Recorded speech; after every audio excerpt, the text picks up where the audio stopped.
Oh, yeah. Good morning, everybody. Welcome in. Ben and Woods, 97.3 The Fan. What a great treat and pleasure it is to be here with all of you in America's finest city. And yesterday was truly America's finest city at its finest. Beautiful, beautiful day.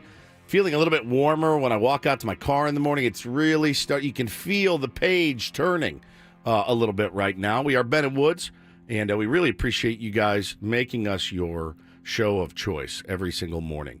And just can't thank you enough for it. Can't do what we do without you guys. I'm Woodsy. That's Paul Reindl. He's the executive producer of the program. Good morning, Paulie. Hey, how are you? Doing great, my friend. And Benjamin Higgins, your friendly neighborhood sports anchor, joins us as well. Benjamin, how are you? I'm good because, yes, spring is in the air, Woods. It has sprung real good. It's a little early. It's still technically winter. Yeah. But spring training is underway. Oh, man.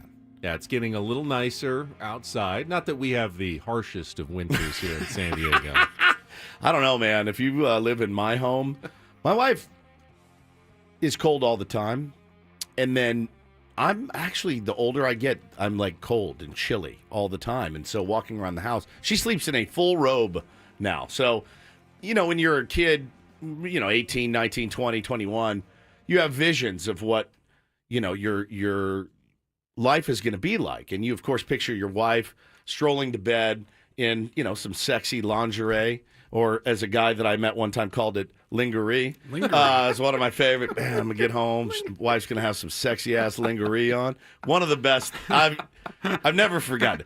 If you want to hear the story, I actually met him in jail. So he was a guy that I did a little bit of time with. Yeah.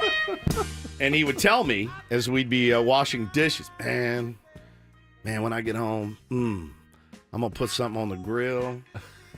Baby's going to come out in some sexy-ass lingerie. And I was like, did you just say lingerie? Because that's what I'm going to call it for the rest of my life. I mean, it is spelled linger. It is. I-E, so it's spelled lingerie. Does make a lot of sense.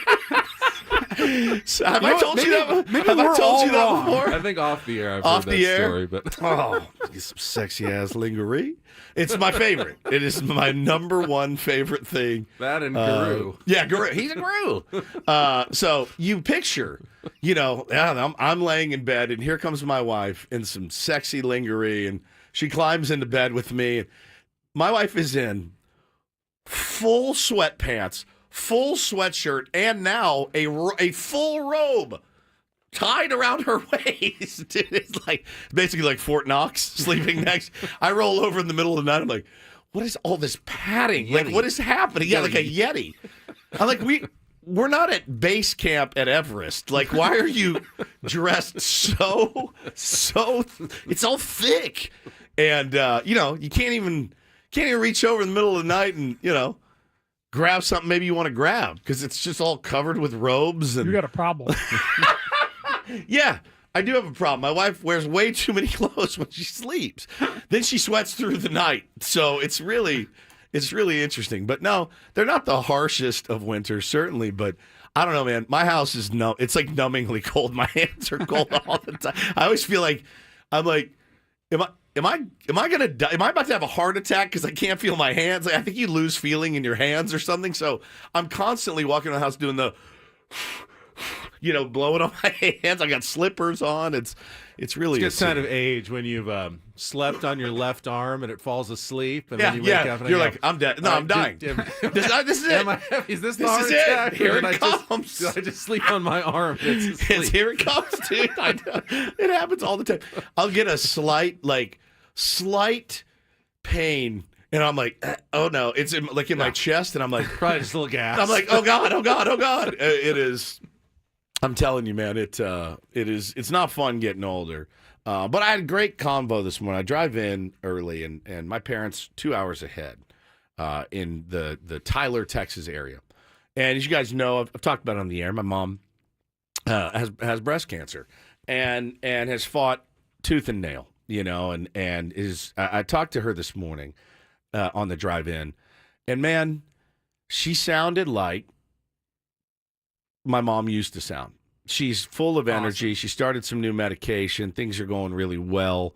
So I think they're probably watching this morning. Oh, actually, no, I think both of them are at Jazzercise, which is very fantastic. They 80s have of a them. very 80s. Well, based on where they live out at Hideaway Lake, Texas, Ben, I think Jazzercise actually just got there. They'll be very excited when Zumba gets there in about 4 years. As you know, my dad still has a VCR and all the tapes. I've told you the story of the tapes before.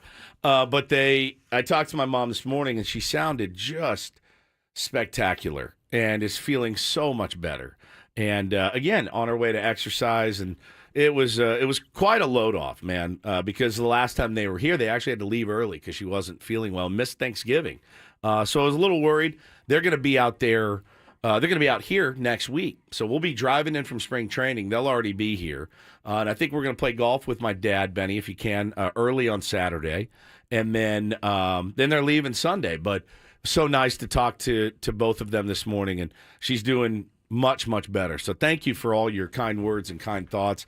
It's such a load off. It really is. It's such a load off because you do, when you do get older, I'm like, everything you feel, you're like, this is it. This is it. This is you get like this sharp pain in like your ankle. You'll just be walking and you're like, that's bone cancer. I know it. And it's starting at my feet and it's going to move up my legs. At the best, it's arthritis. At the best, it's arthritis, possible amputation. I can't feel my toes. Like it's just terrible. It's a terrible feeling. Hypochondria setting in. That's what it is. That's exactly what it is. Listen, we are so excited about today's show. I know Benny usually sets the menu. You can go ahead and do a little extra early menu setting for today's special guest. It's a special day because one of our favorite people, number one, in this city and probably on this planet, and I think it's universally agreed upon by us, is Don Orsillo. And Don Orsillo is a bit of a mystery man. Now, we've been on the air 7 years, and we've had Don on the actual radio, I want to say once, with a pre-taped interview the day before for the second time. Well, and then at spring training. So as far as a call-in interview, I want to say it's one time, if I'm not mistaken. Close. Paul, you were out of town, Ben, when Vacation Ben was a thing. I love Ben and Woods. I said it. I said it out loud. Yeah. And Paulie and I, we had to carry remember that year we had to basically carry the show by ourselves? Oh, yeah. Remember that? Oh, yeah. We went down to Petco, and we sat with Don for like an hour. And we recorded an interview. Now, it was at Petco. It sounded like ass. In his office. In his office. Like, it sounded terrible. Recording on an iPhone. Yeah, it was so bad. We played it the next day. We were like looking at each other going, we're like, it's on Orsillo, though. Then we saw him at spring training and like full on, like with the cane, yanked him over to the seat to force him to sit down. And so he's just been very elusive. In fact, strangely enough, once Paulie put the tweet out last night, I got a text from our old pal, Darren Smith, 9:03 p.m. Why is it so hard to get Don on the radio? Unbelievable! And I said, honestly, I think he sleeps in. He goes, typical baseball guy. He goes, he was never available in afternoons either. He goes, maybe it was just us. And I said, bro, it's not.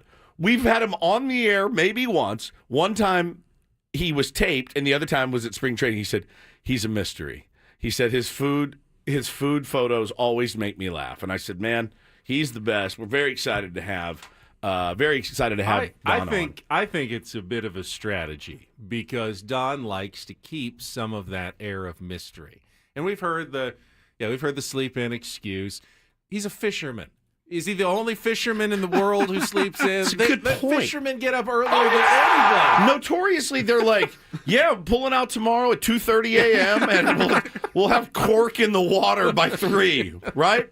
So you want to come with you? Meet me at my house, 1:45. Man, so obviously, if you missed the news, Don Orsillo's signed to a long-term extension. That's all we got. Like, it sounded, though, and I think Kevin Acey was the one that worded it this way, that Don Orsillo will finish his broadcasting career in San Diego. And I think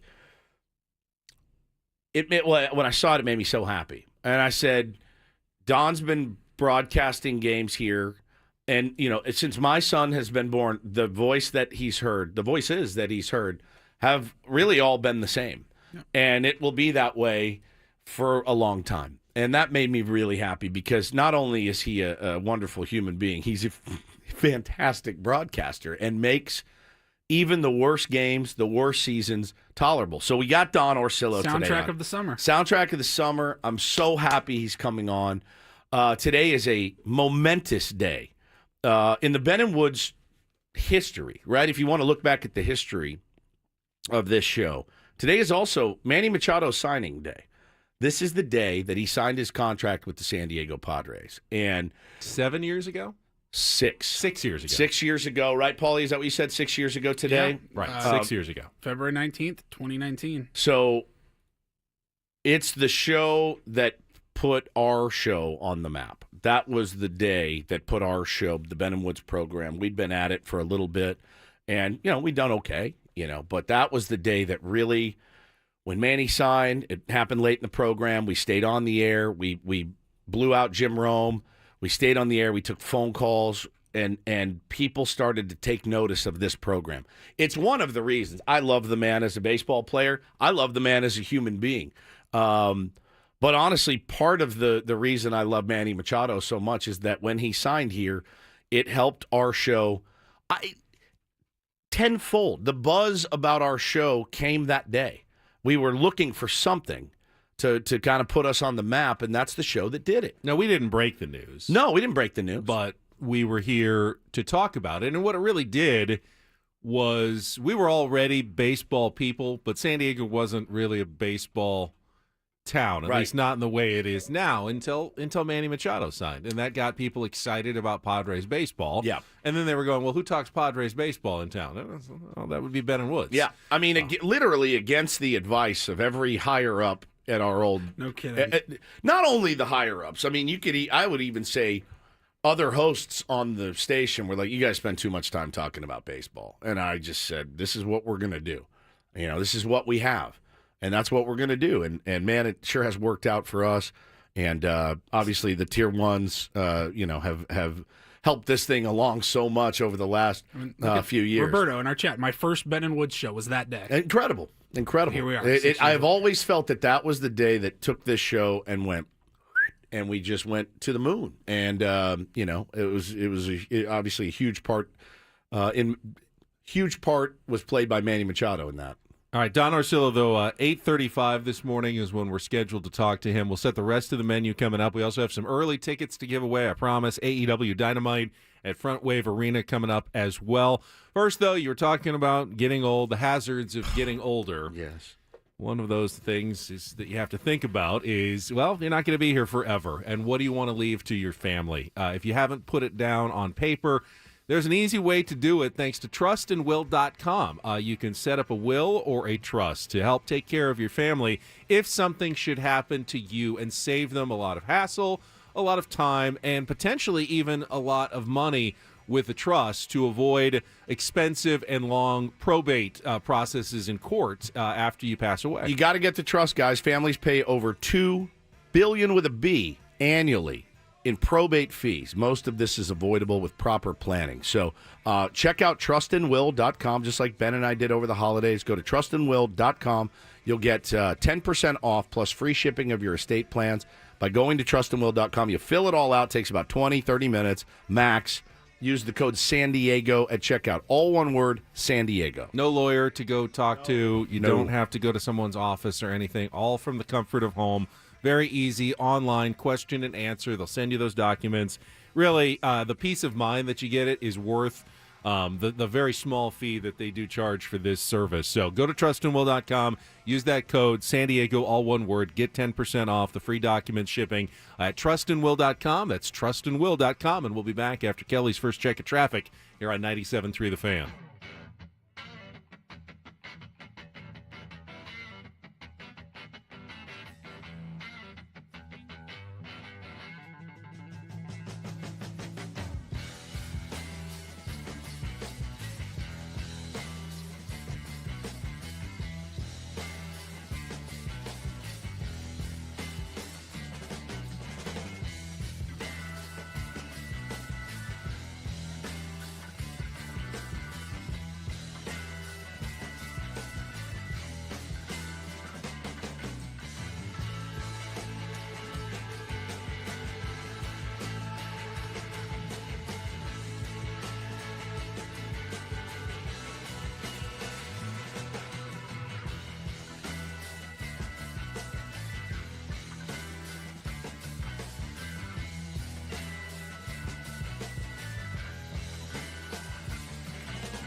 So that was weird. I don't know what that was. Yeah. You guys got to all see us during our little break? commercial break. Just there. shooting the breeze in here? Because on ours, it looked like Polly was playing the usual, clips that go in between when we're not on the air. But then Polly said, well, look up at the screen. You guys, we're watching you right now. They were watching us in commercial break. And they're like, there's no audio. There's no audio. If we don't have our headphones on, we're not on the air, just so you know. I'm staring at the TV. I'm staring at the screen, and you're seeing my mouth move. The cameras are still here, but that was weird. So that is weird. Was I picking my nose or something? No, I don't think we did anything untoward. So I think try not to. I try not to do that. You left your pants on. Try not to do that until break, at least. You weren't doing your mid-break self-seduction that you usually do on commercial break, so we're good. All right. Well, welcome back. It's good to be back. And you're still here if you were on our YouTube stream. Again, as Wood said, appreciate any way you consume the content of this program. And we have a good one coming up for you today. I already told you about our very special guest, Don Orsillo. Got his new contract extension, at least through the end of the decade, but with the idea that he's not going anywhere for the rest of his broadcasting career, however long that may be. Let's ask him. I'm going to ask him today. What's that look like? Pin him down. 100%. Now there's I need a number. Now just one thing left to take care of. Mud Grant. 100%. Once we get rid of him, everything will be perfect. Then, we got to make sure Jesse and Tony are locked. I don't like a lot of change here. I don't. I like to know what I'm getting into on the radio and what I'm getting into on television. We will also have Spring Training Sammy on later in the program with updates. He's been very busy every single day, posting fantastic content as he covers Padres spring training for us here at 97.3 The Fan. Coming up in our next segment, though, we'll go back to yesterday's very end of the show. We were starting to get some of the press conference with Erik Greupner, the CEO of the San Diego Padres, and there was definitely some interesting statements, some I would say promises made by the CEO of the San Diego Padres. Kind of on the record, essentially. Yeah, not hints, not what are we gleaning out of the Padres' inactivity in the offseason, but actual statements that you can pin to him and the organization, and chance to hold their feet to the fire in the future. But mostly liked what I had to hear from Erik Greupner yesterday, so we can discuss a little bit of what was going on there. We will also talk about the San Diego State game last night. If you did not stay up late, it was a nice, comfortable, easy victory over Fresno State last night. 23-point margin, 20-point lead at halftime. Never really in doubt. The Aztecs played really solid basketball all throughout. Have they turned a corner? We can talk about that, but the last 5 halves of basketball for San Diego State. Ever since they fell behind a week ago Tuesday at San Jose State at halftime and were down 17, and then came out in the second half, they won that game, played really well against Boise State on Saturday, and again last night against Fresno State. Yep. If they've turned a corner, then this should be an NCAA tournament team, and one that might even be able to win a game or two once it gets there. Well, if you did turn a corner, in fact, you picked a hell of a time to do it. That's true. You picked a hell of a time to do it. This is exactly what you would have wanted. Hit a couple little roadblocks there, little speed bumps, but now playing some really good basketball. And I realized last night's opponent, not good. They're not a good team by any stretch of the imagination, but you did what you had to do against a team like that, which, by the way, you couldn't say that about the Aztecs 6 weeks ago. No. You couldn't. They needed a last-second layup to beat Air Force, who's behind even Fresno State in the conference. The only team Fresno State has beaten, and you barely got past them. But no problem with the Bulldogs last night. Yeah, basically like the Padres going out and beating the Rockies 14-0. That's what you want. Yeah. It never happens, but that's exactly what you want. We will also hear a little bit from the commissioner of Major League Baseball. He was in Peoria, or not Peoria, but he was in Arizona yesterday for the MLB Spring Training Media Day and had some comments about the San Diego Padres, about the Los Angeles Dodgers, about the automatic ball and strike system that's going to be tested out during spring training as well. Starts this week. This week, yeah. Every Padres home game, at least, every game played in Peoria will feature the challenge system, which I think is going to be probably the most interesting thing about spring training. I can't wait to see it. I'm fascinated to see. I mean, it won't be implemented for Major League Baseball Yeah. this season, but it's going to be at AAA all year, and it could be coming as soon as 2026. I can't and wait. This is your little sneak preview of the challenge system for balls and strikes. And it's, by the way, and we'll talk about this, but it's going to drive you crazy when your players get it wrong. Oh, yeah, it's going to make you nuts. You're going to have your guys that are like, oh, dialed in. He never gets one wrong. He always knows. And then you're going to have the guy who's too aggressive and wastes your challenges, and then you lose them, and you absolutely are going to climb a wall when you're watching baseball games. I'm racking my brain as to who it's going to be, and you may be surprised by my answer. It's going to be Luis Ariz, who swings at all sorts of different pitches everywhere. So I know he has a good command of the strikes. I know he's a great hitter. I mean, the guy's a perennial 300-plus hitter. But he also swings at balls a foot off the plate and sometimes gets knocks on them. So I feel like it's going to be Luis Ariz as the one where you're like, bro, come on. We don't. These aren't unlimited. We don't have as many of these as we need. I feel like he's going to be my guy to watch. If Jurickson Profar was still here, I feel like it would have been him. He's not. He's a Brave. Maybe he's going to do it for them. But I'm racking my brain when you said it. Who's going to be the guy that is like 1 for 38 in these challenges? And then we'll ask Schilt about it on Friday, and then he'll get mad at us for asking him. Hey, he did get that one right. I know he missed 37 in a row, but you see that one he did call? It's also going to be on the managers to kind of set the strategy. Like, 100%. Hey, guys, let's not use these too early in the game. We don't want to lose them. We want to keep them for later in the game, especially if it's only two that you get. Because at the end of the day, yes, they're big leaguers. They're also like little leaguers, too, okay? So don't get it twisted, dude. I mean, everyone's going to I just struck out in the first inning. I could undo this I just can by undo it. tapping my head. But if you're wrong and you cost your team a challenge in the first inning, it's going to drive everybody It's gonna make you bonkers. insane. I love this already. The more actually. you start talking about it, the more I'm starting to hate it. I hate it. I hate it now. So we'll talk about that. We got our regular features. Don't do this. Take on Woods. We've got our Rindle Report. All coming up on the show today. But right now, let's give away some tickets. I wanted to do it early in the show yesterday. I forgot, so I want to give an opportunity for our Tier 1s to win tickets to AEW Dynamite at Front Wave Arena on February 26th. Tickets are on sale now at AEWTIX.com, but you can win them by being the fourth caller right now at 833-288-0973, 833-288-0973. Good luck if you want to claim those tickets right now to AEW Dynamite.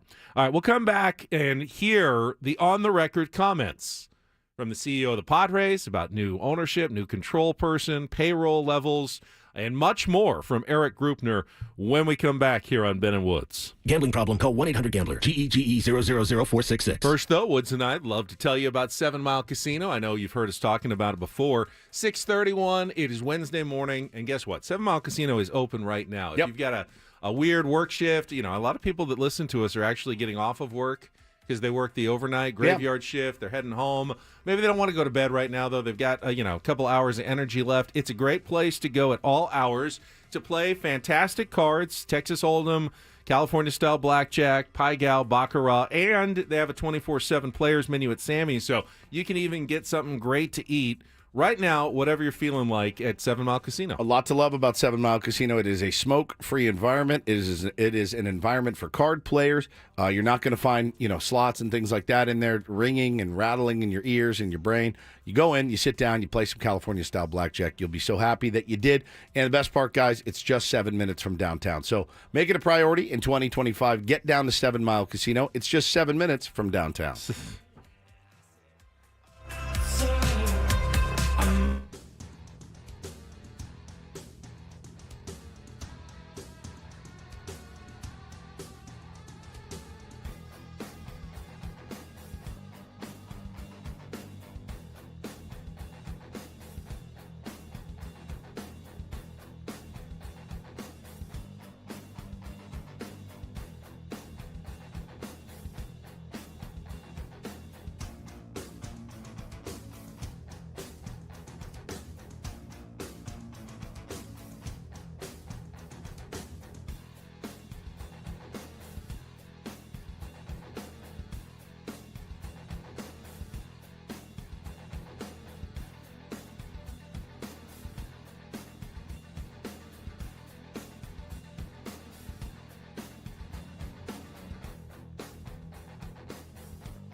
See, Tier 1 Mel is on his way to spring training. He's in Yuma. Oh, no, he's coming back from spring training and is in Yuma on his way back. Early drive for Mel. Is Mel a guy or a girl?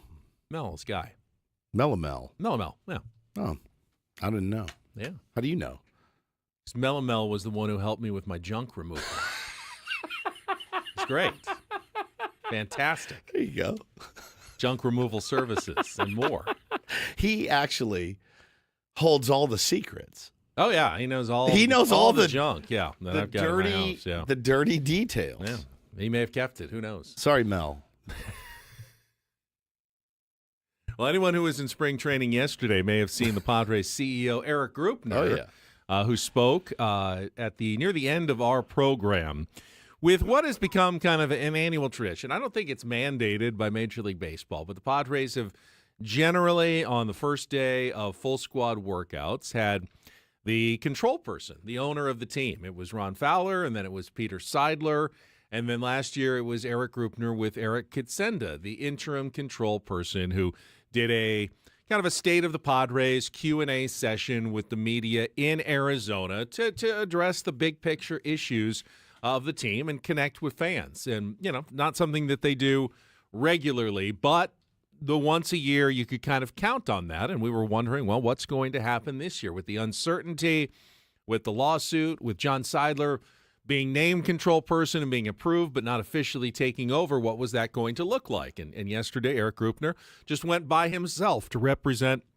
the San Diego Padres. And, he's the CEO, so he obviously knows what's going on. And, spoke publicly about some of the issues that fans have been wondering about, including, now that Peter Seidler is gone and they're moving on to a new control person, will the team, continue to pour the resources into the player payroll necessary to try to win a World Series? And this is what Greupner said early in his comments. Say that they've been given the resources they need, and obviously the payroll is high. You've signed some guys for low dollars recently, but can you speak to that, of how the challenge of giving them the resources they need, given all the salaries that went up?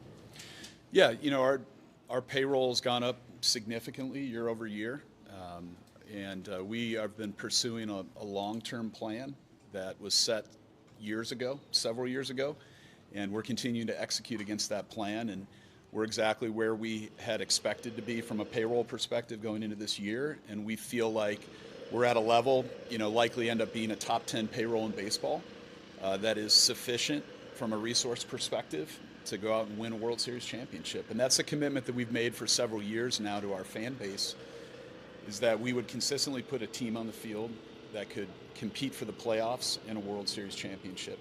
I know that was important to Peter and remains important to us as an organization, that we put a team on the field year in and year out that can compete for a World Series championship. So to your point, I feel like we have the resources, the level of payroll, the veteran leadership, and a lot of great young players that are contributing early in their career. And I think we have a team, like you saw last year, that's capable of going out and accomplishing our goal. No offense to you, but usually there's someone standing next to you. Mm-hmm. When might we hear from him? Yeah, so John Seidler was approved by Major League Baseball as our next control person, and will become the chairman after the passage, as it's been reported by you and others, of a 30-day period. So you'll hear from him and have an opportunity to ask him questions, get to know him better before opening day. Once that 30-day period has passed, that'll be early to mid-March. And we're incredibly excited to have John step into that position. He's been part of the ownership group since 2012. I've known him for 13 years. I've spent a lot of time with him at Padres games and in Padres ownership meetings, and he's got a love for San Diego. He's got a love for this franchise and a love for baseball. And he's excited to step into that role and continue what his brother Peter was leading for so many years for the ownership group that he's a part of, and ultimately deliver that World Series championship to San Diego.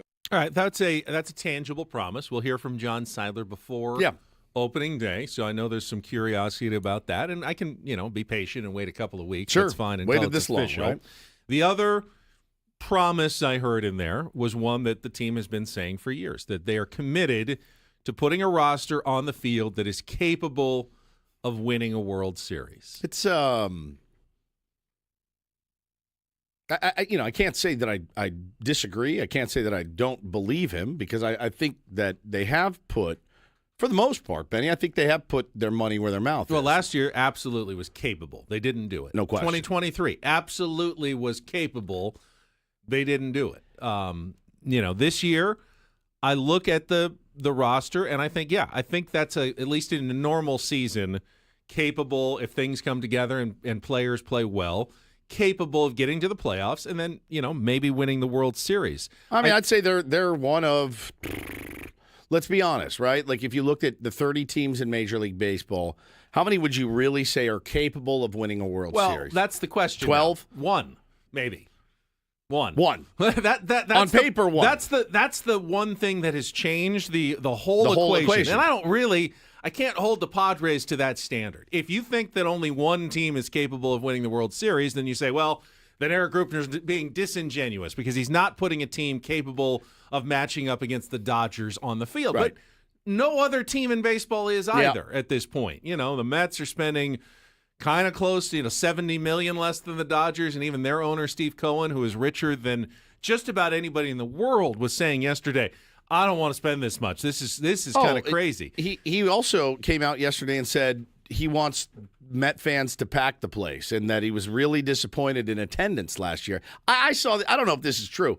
Did the Rockies outdraw the Mets last year? Is that a true statement? I swear to God, I saw somebody tweet. I can't. Really? I swear to God, somebody tweeted it. That. I don't know. Somebody tweeted it. I said that can't be. Now, obviously, a lot more affordable to go to a Rockies game than a Mets game. And hang on. Paulie can look it pull up. up the numbers. I mean, like the average or the total fans throughout the year? I couldn't believe it. Either. I mean, they shouldn't be ahead of me either way. The Mets were 18th in attendance. Boom. With 2.3 million. I mean, teams ahead of them: the Diamondbacks, the Brewers, the Rockies, the Mariners, the Rockies, the Angels.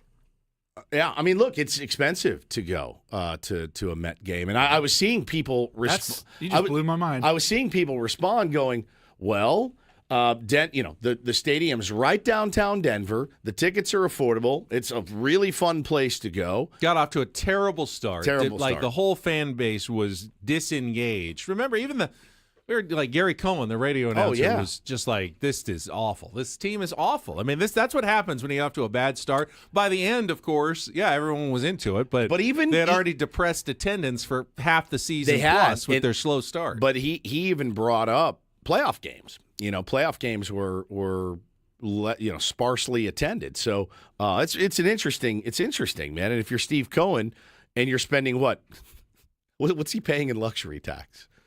Three Oakland A's payrolls essentially in luxury tax or whatever. Like, all right, maybe the man's got a point. But I would say that in a normal circumstance, the Padres are putting a team on the field, given the pitching rotation, the bullpen, and the stars in the lineup, that most reasonable people would say, yes, they are capable of winning a World Series. And I think even the doomeriest of doomer could say, okay, I look at our rotation now. It's not very deep. And if somebody gets injured, if one of the top four gets injured, we may be in for a world of hurt. Maybe we can weather the storm depending on the severity of the injury. But on opening day, if this is our rotation, all right, let's ride. Let's see what happens. All right, I've got more comments from Erik Greupner, including the fact that the Padres are now also into the luxury tax, payment level after the signing of Nick Pivetta. We'll get to that after a check of traffic here on 97.3 The Fan.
So, Woods, there are a number of teams, cheap teams, that can honestly say they've been putting World Series playoff contenders on the field. Tampa Bay, Milwaukee, they have. They've had good teams. They don't spend much money, though. Correct. If you want to keep doing it consistently, generally it requires a financial investment as well. So Yes. do the Padres, and this is, again, from CEO Erik Greupner, do they have the wherewithal and the financial stability to continue to keep the payroll at levels that we feel like they can keep doing this into the future? Here's what he had to say.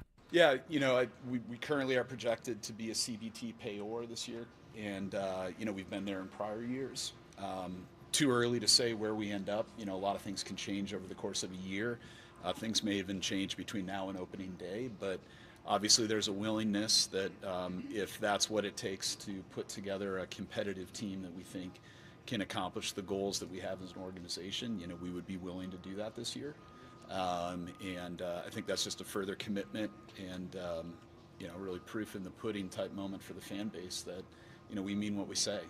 We're not backing away from the plan to try to win a World Series championship, and we're doing everything we possibly can, putting every resource we can into fielding a competitive team that can compete for that championship. In the short term, there's been a lot said and written about cash flow, current cash flow. Where does that stand? I mean, there's been a lot of, obviously, creative deals to seemingly limit some of the money being spent right now. Yeah, look, every year is different. Every off season is different. And we are right now at a point when we look to operate the team where, we feel that we can support the level that we're at right now with payroll. And, any team looks into the coming years and you look at what contracts are coming off and what long-term commitments you've made, and you may manage payroll from a cash perspective differently from year to year just based on some of those factors, and it's nothing different. AJ's and his team, Josh Stein, are particularly good at doing that. And, so anything that you've seen around, structuring deals or the way that we've engineered the deals that have been put in place have been with a long-term view of remaining competitive as a franchise and also being as competitive as we can this year. All right, so I think that was important that Erik Greupner said, all right, if we need to go into the luxury tax level to accomplish what we want to accomplish, there is a willingness to do that. That's the first thing I said, like in the offseason. Like, don't be so afraid to spend a little bit over into the luxury tax this offseason. If that's what it takes to get a fourth starting pitcher, you can do that. It's not going to cripple you. I mean, right now the Padres are paying about, I think, calculated around $2 to $3 million in actual luxury tax, like penalties. Right. It's only 20% of their overage, which is only around $17 million. So whatever that is, $3.4 million right now. And as Greupner said, it's not calculated until the end of the year. So, we'll see where they end up. They could add more payroll. That could go up. They could subtract some payroll. It goes down. Yeah, I think that, and somebody just mentioned in the chat, I think it was our buddy Than, said, oh, there's a possibility of unloading before opening day. Yeah, I mean, I think that's the thing. The couple of guys that continuously get mentioned, the Robert Suarez's of the world, Ben, the Dylan Cease's of the world, or Dylan Thief. I would hate to see him moved, right? But there was that window kind of left cracked open of like, well, maybe we'll be over, maybe we'll be under. You never know, and things do change. Well, Kevin Acee reported yesterday that teams are starting to offer more for Dylan Cease, which is intriguing. I heard Kevin said something to the effect of teams are now willing to meet AJ Preller's asking prices. But AJ is less willing to actually trade him. Right. Now, at some point, it may just be smart baseball to, if the right deal comes along. I think for Robert Suarez, if the right deal comes along, and you can get better future pieces, controllable pieces, save $10 million and save money. Yeah. There's nothing wrong with that. That's just smart baseball and smart business to do that. I think trading Dylan Cease comes with potential whole world of problems in terms of trying to find more innings for your starting rotation, which is why I think AJ Preller is so reluctant to do that. Yep. But whether the payroll goes down or up is not necessarily a sign of they're making a bad move or a good move. It's, what's the smartest baseball move you can make at that juncture? And Erik Greupner's keeping, the options open. He doesn't want it promised that, we're definitely adding more, and he doesn't want to, tell people, oh, no, there's no chance we're subtracting. Because, it could happen. AJ could do either going forward. Trading Cease at this point feels like it would be a tougher, It's just even such tougher a pill to swallow. kick in the nuts, certainly- man. it certainly While the would- signings they've made haven't necessarily blown my hair back, Right. it has told me rather than punt, we're in it still for 2025. it totally would matter what they got back. But I mean, In a- it in ain't a going to be deal 180. like that. It ain't going to be 180 innings. It You're ain't not gonna be going to an get ace. it.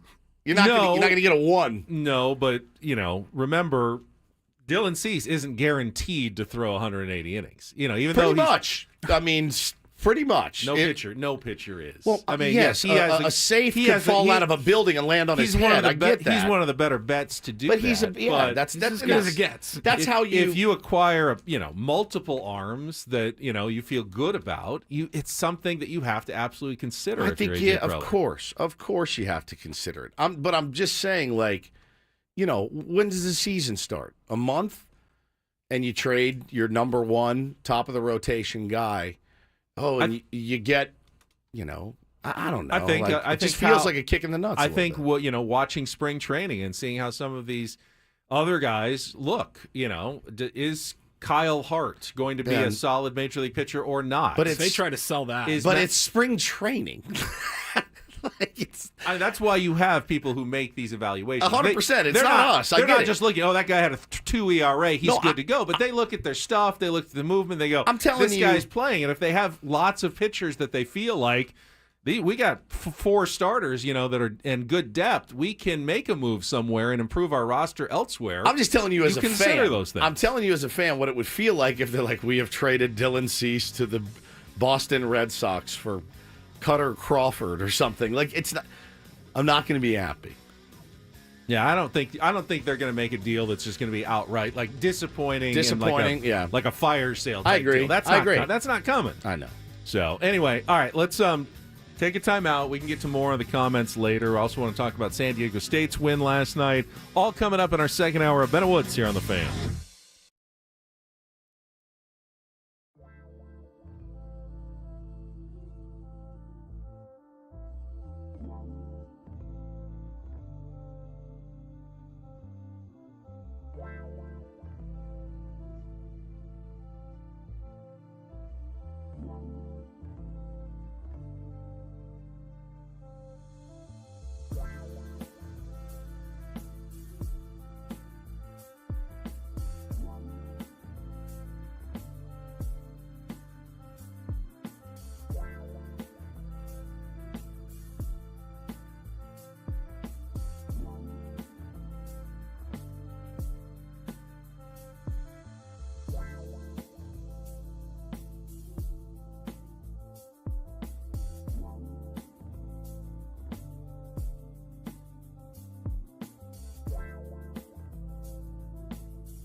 Gino said that Steve Cohen said the series against the Nationals when they were in a playoff push was not packed, only drew about 18,000. Not the playoff games. I believe every playoff game was sold out. Thank you, Gino, for your clarification. That's now that you mentioned, it's exactly what I read yesterday. But yeah, man, the owners, going on there saying we need, Met fans need to show out this year. I mean, when you drop $760 million on a player like Juan Soto, you need to move some jerseys. You need to move some hot dogs.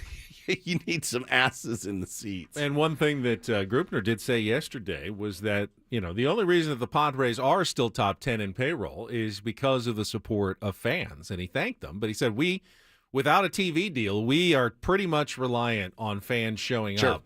And if they do, then we'll keep pouring that revenue back into the team. But if the fans stop showing up, then we won't be able to do it. I mean, that's how I read his comments. That as long as the fans keep showing up, we're going to keep spending on the team.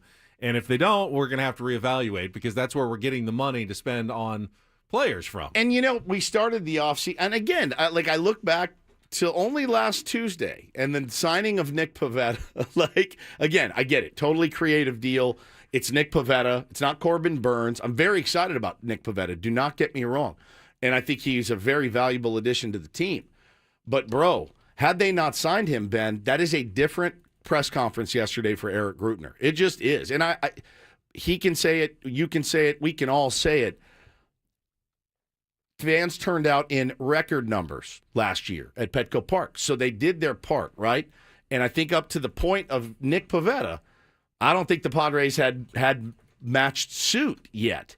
Now, that was a really nice way to say, okay, yes, we did that. Now, being a fan is quid pro quo. That's what it is. I will scratch your back if you scratch mine. And that's totally okay. That's kind of almost how it should be. A team that invests in itself and its players and its fans, you get that back. And I think, but it's not dependent on us. I think Erik Greupner knows it. It's not dependent on the fans going to Petco Park. If you win and you keep grinding and you fight and you battle, fans are going to show up. We have proven to be a phenomenal baseball city. Yeah, phenomenal. I also kind of heard, listening carefully to Erik Greupner in his CEO speak, I heard him say essentially that kind of the panic in San Diego from the offseason, he felt was a bit unwarranted. He didn't say it in so many words because, he's being nice and, doesn't want to make fans mad. But he said, we don't talk about payroll. There's a reason we don't talk about payroll. We feel like it's a competitive advantage. And I started thinking about that, and I was trying to, is it an advantage for A.J. Preller to have a bit of mystery about what the Padres payroll level is? And I couldn't grasp it for a second, and then it kind of came to me. And I thought, all right, if I'm AJ and I'm dealing with agents for, guys like Jason Hayward and Connor Joe and whoever, and it's been known that my owner is willing, like Steve Cohen, to spend whatever it takes. If I'm the agent, I'm going, well, I mean, why not give me $6 million? Why not give me $8 million? I know you've got it. But if there's a bit of mystery and my guy wants to go play for your team, but you also don't know what the payroll level is, and AJ's going, I really don't have a lot to offer you. We would love to have you on the team, but, kind of $1 million plus incentives is absolutely the best I can do. The agent can't look and go, well, I'm, listen, kind of reading the tea leaves, as I like to say.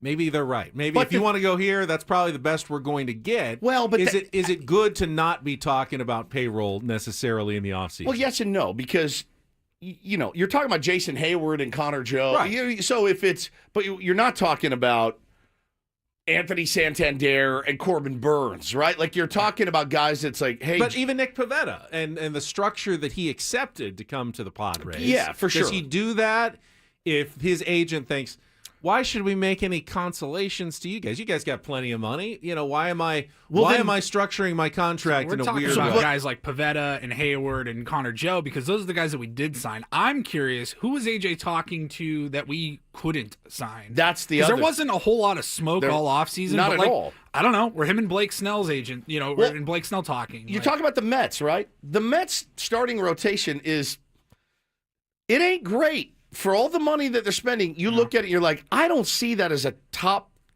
5, top 10 rotation in base. Things could happen. Clay Holmes could convert and be a Seth Lugo type. We just don't know. But David Peterson, pretty good.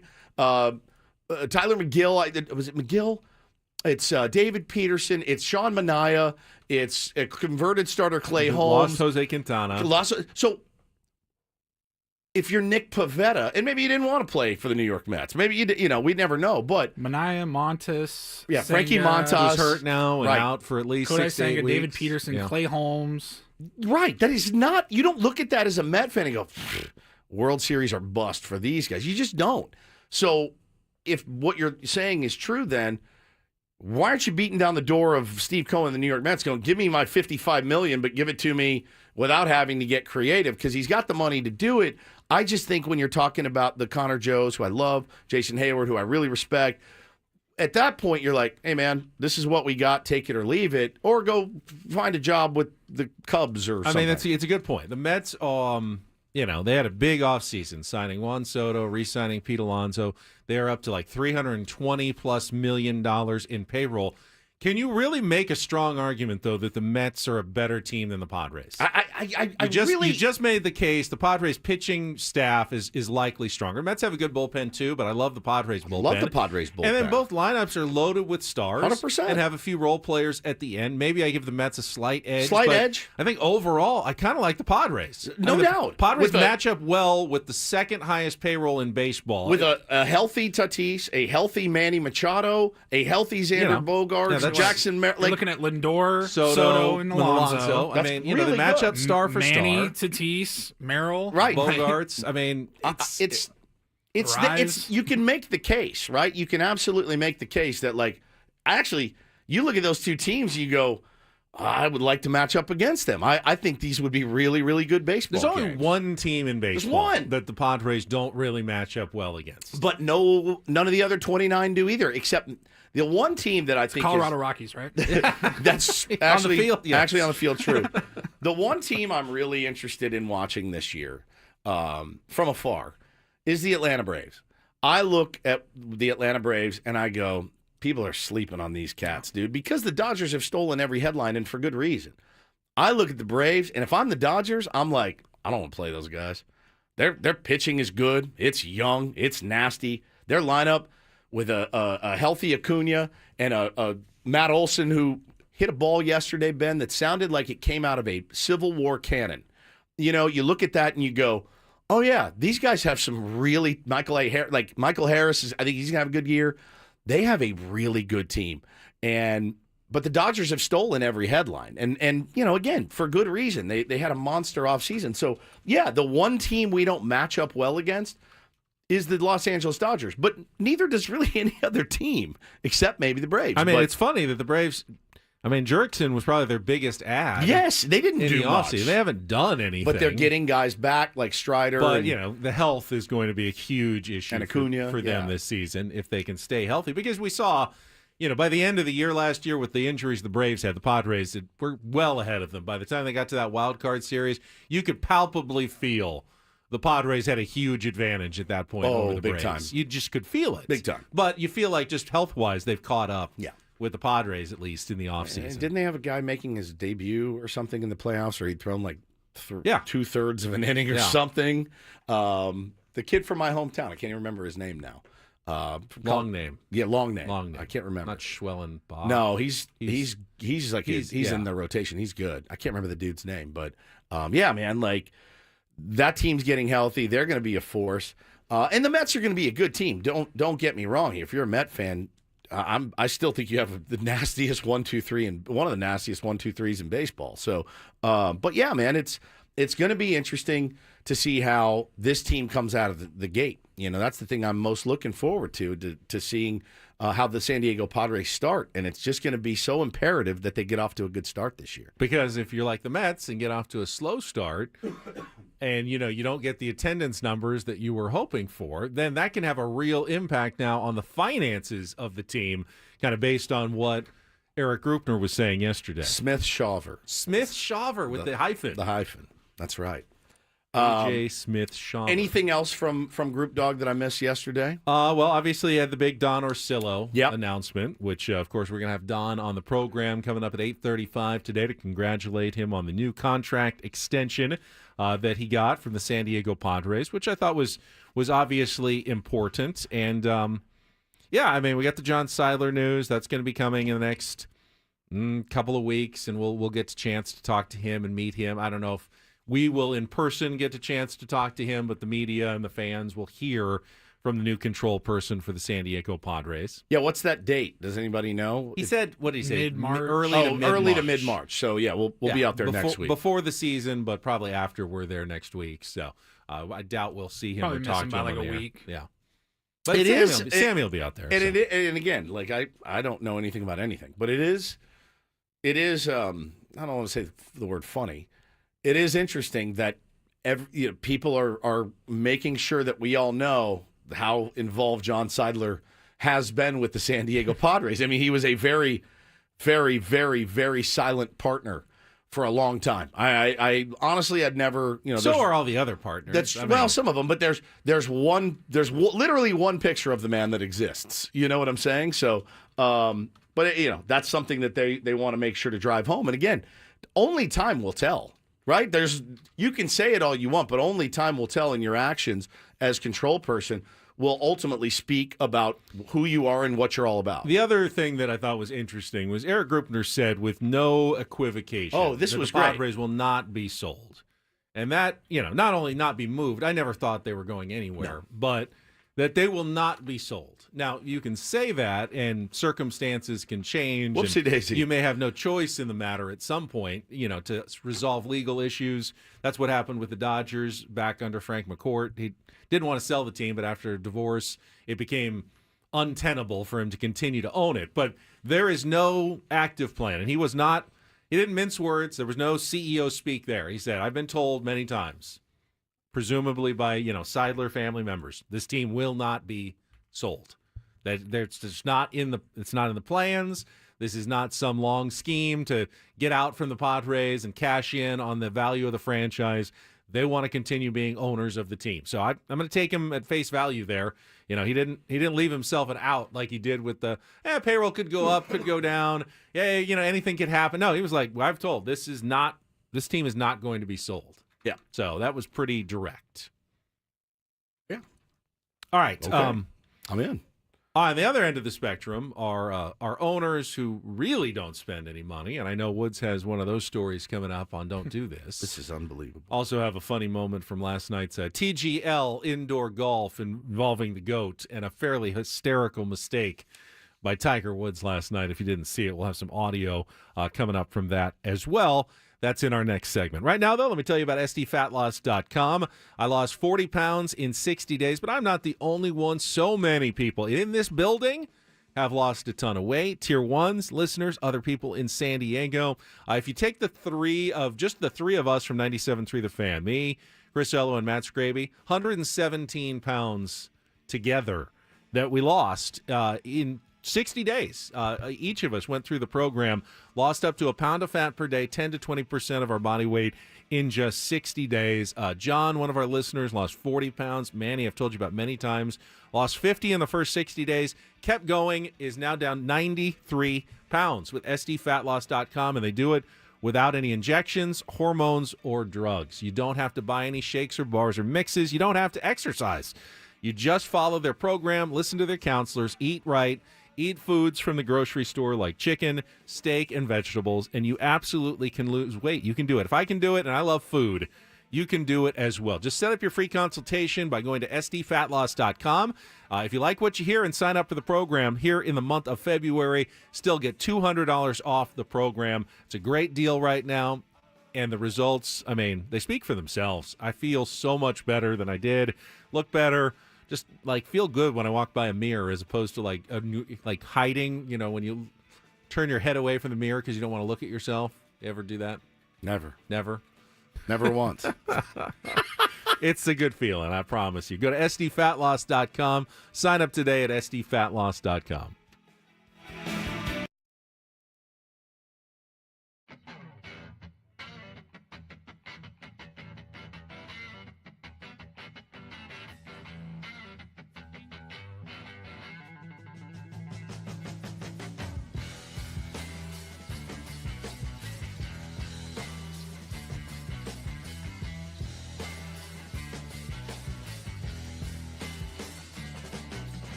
DDT, brought to you by Trust and Will. Don't leave your entire estate, house, kids, and life savings up to chance if and when you die.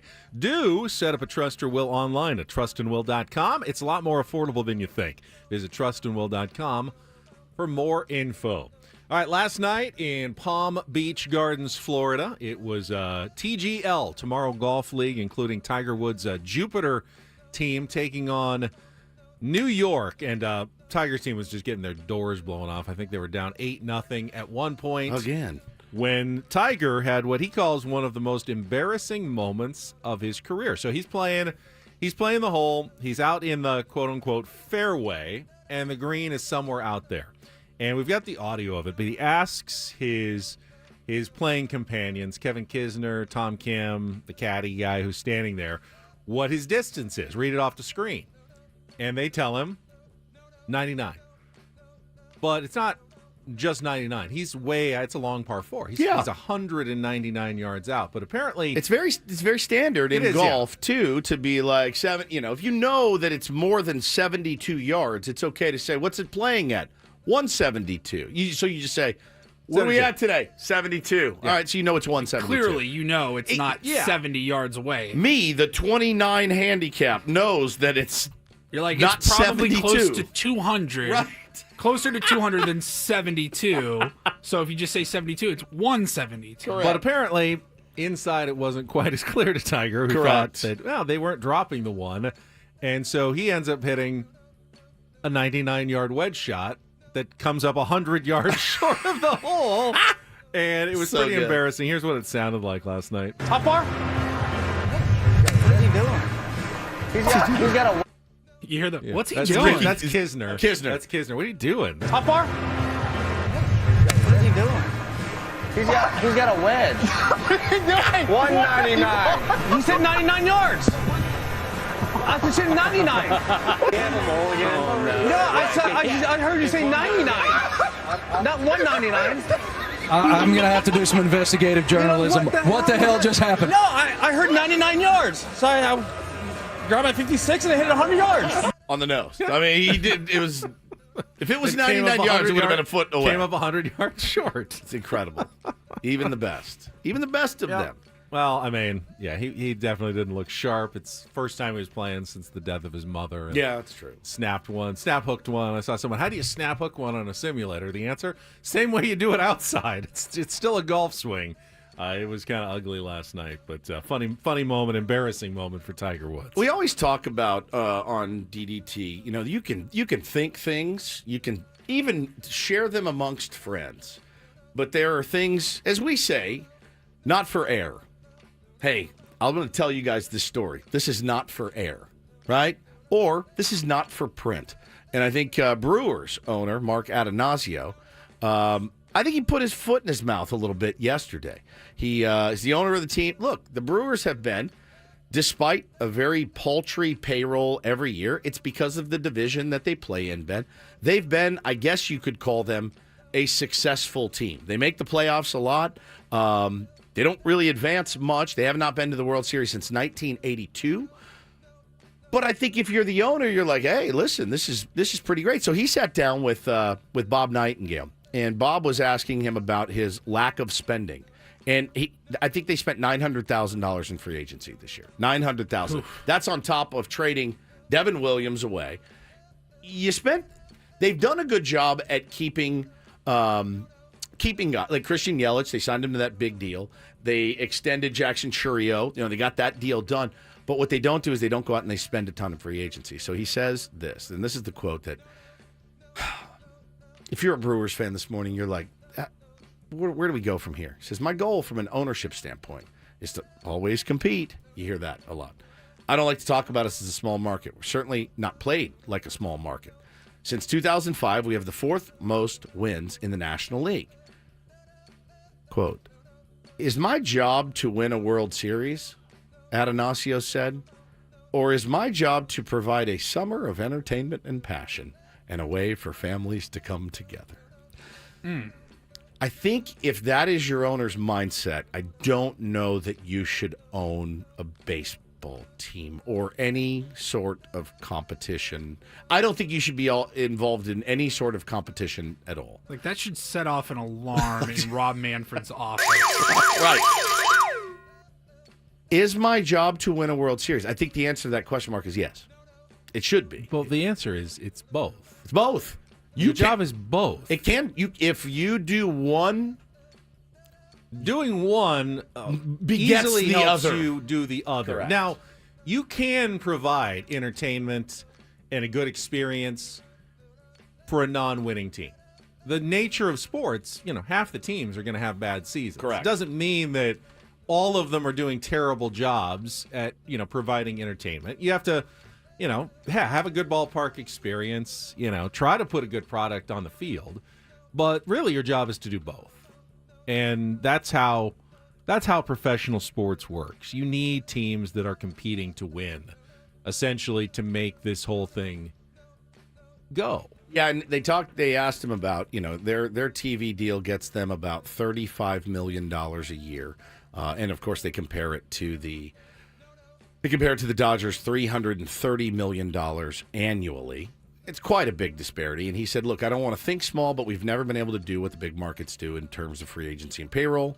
We don't have the financial ability to bring in superstars. We try to hold on to whatever we can. And, they asked Christian Yelich about these comments, and he said, what am I going to do? He said, we don't have a choice, right? It's not up to us to decide who's on the roster or who's not, or if we're going to acquire anybody in the offseason. It's out of our control here. It's a bummer.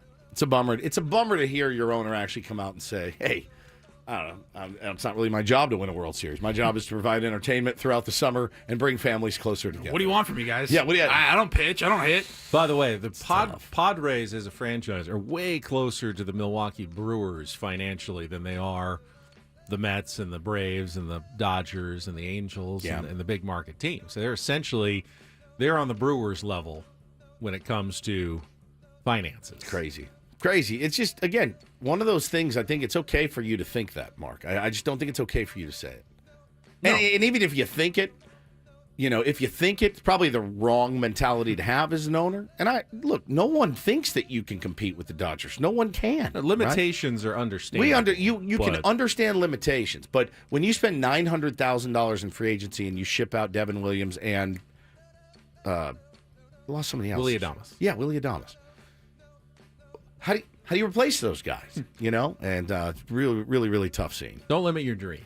Yeah, it's exactly right. All right, finally a little do this. DD mega doo-doo. And it's some good news for a friend of the program, Mark Kotze, manager of the A's. Who got rewarded for being a very good soldier, and a good manager as well. He had a 19-win improvement from 2 years ago when the A's were historically bad.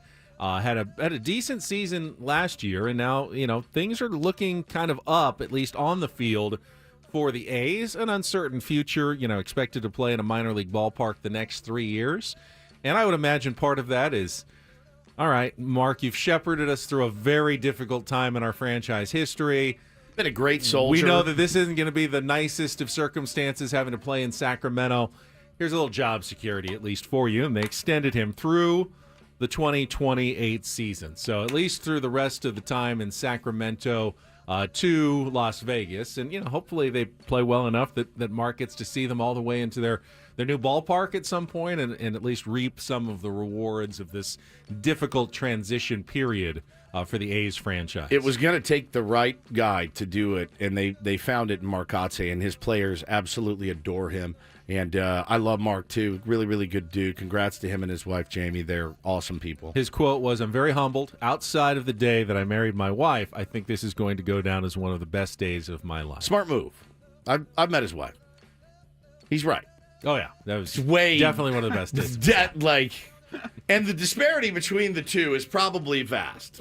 I met his, Like as great as it is to be the manager and get this extension, that is marrying his wife, far supersedes 50 feet of crap, and then being the manager of the Oakland the A's. second best moment of your life. That's exactly right. She is one of the nicest people you'll ever meet as well. So I'm just happy for the Kotsay family, man. They deserve That was a good one, Polly. Thank And you, that's Paul. Don't and Do This for a Wednesday. That was Don't Do This with Ben and Woods on 97.3 The Fan. All right, Aztecs fans, I know you've been waiting for all my hot takes on San Diego State basketball. I will share them when we come back, and we'll hear from the commissioner of Major League Baseball as well, Rob Manfred, comments involving the Padres and more from yesterday in Arizona, all coming up next here on 97.3 The Fan. All right, my friends, don't go through another year with all that high-interest debt you've accrued. Let Loan Pronto wipe it all out right now. Loan Pronto's rapid equity loan makes it easy to pay off all your credit cards or tackle the 2025 home improvement project. Get cash in your pocket fast. No appraisals, no paperwork, no waiting. Their AI-driven technology can get you approved and funded in as little as a day. So if you're a homeowner, guys, this is a no-brainer. If you're feeling a little bit underwater right now, that's your equity. You can use it. Let them help you get it, okay? Low fixed rates, lightning-fast transfers. You can do it, too. Consolidate your debt, improve your home, take control of your finances right now. Imagine being credit card debt-free by this time next week. Don't wait. Call Loan Pronto now, 619-207-4336, or go to loanpronto.com. Get your free rate quote now with no hard credit pull, 619-207-4336, or loanpronto.com. Equal housing lender, NMLS 1661781, subject to lender approval, NMLSconsumeraccess.org.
Don't forget to get our Slam Dunk in Vegas national contest is your chance at the ultimate trip to Las Vegas. All you have to do is download the Odyssey app, log in, and listen to 97.3 The Fan for at least 1 hour to earn your daily entry into our national contest. The grand prize is travel and accommodations for a winner and 3 guests to Circa Resort and Casino, Las Vegas's premium sports viewing destination, where you can watch the biggest March Hoops party at Stadium Swim, plus $20,000 in cash. Good luck to you all.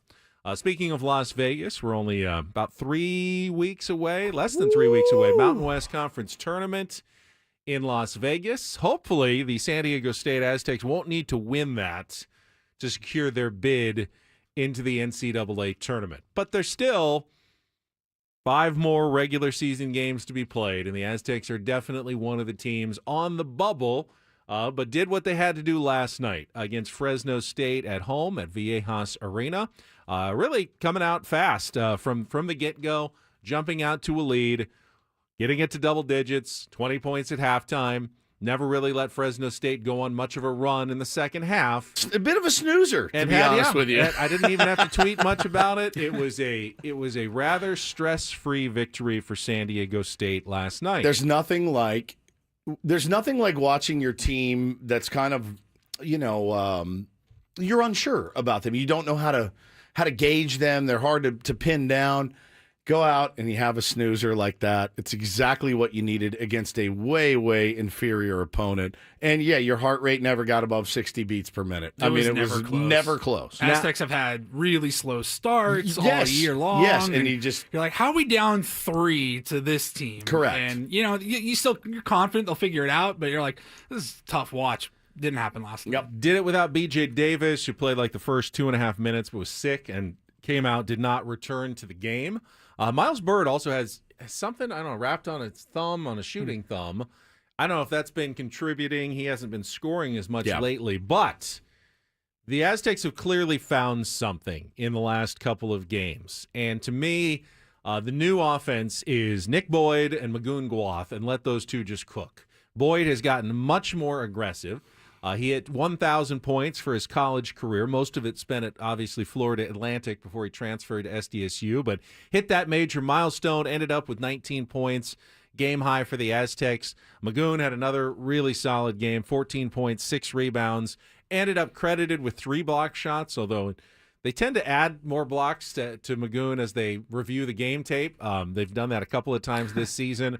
And a really nice job of the Aztecs picking apart the Fresno State zone defense. The Aztecs don't see a lot of zone defense. It can be very tricky. Remember how much they struggled against Syracuse and their zone defense, both outside and inside, when they played the Orange on the boat and in the NCAA tournament. But they did a nice job getting the ball. You got Magoon, who comes up to the free throw line, and once he's there, he's got great vision. For a 7-footer, he's got beautiful touch. He could make that shot from the free throw line. Did it a couple times. Also made a couple of threes. But he also can find an open guy. And they had like 4 or 5 dunks. Farrell Compton had a couple of them where once you get the ball into the middle of the zone, cut to the basket, boom, find the guy, easy shot, which led to a very high field goal percentage. They shot like 54% from the field, which is pretty much an automatic victory for San Diego State. They shoot over 50%, combine it with their good defense, and that's just a winning combination every time for the Aztecs, who ended up winning by 23. Now, they were favored 19 by 19 by the time the game started, which means that's what you were supposed to do. I think they went up 2 spots in the net from 50 to 48, so it didn't help them. They were up like 30 something at one point, and this is the dilemma for Brian Dutcher.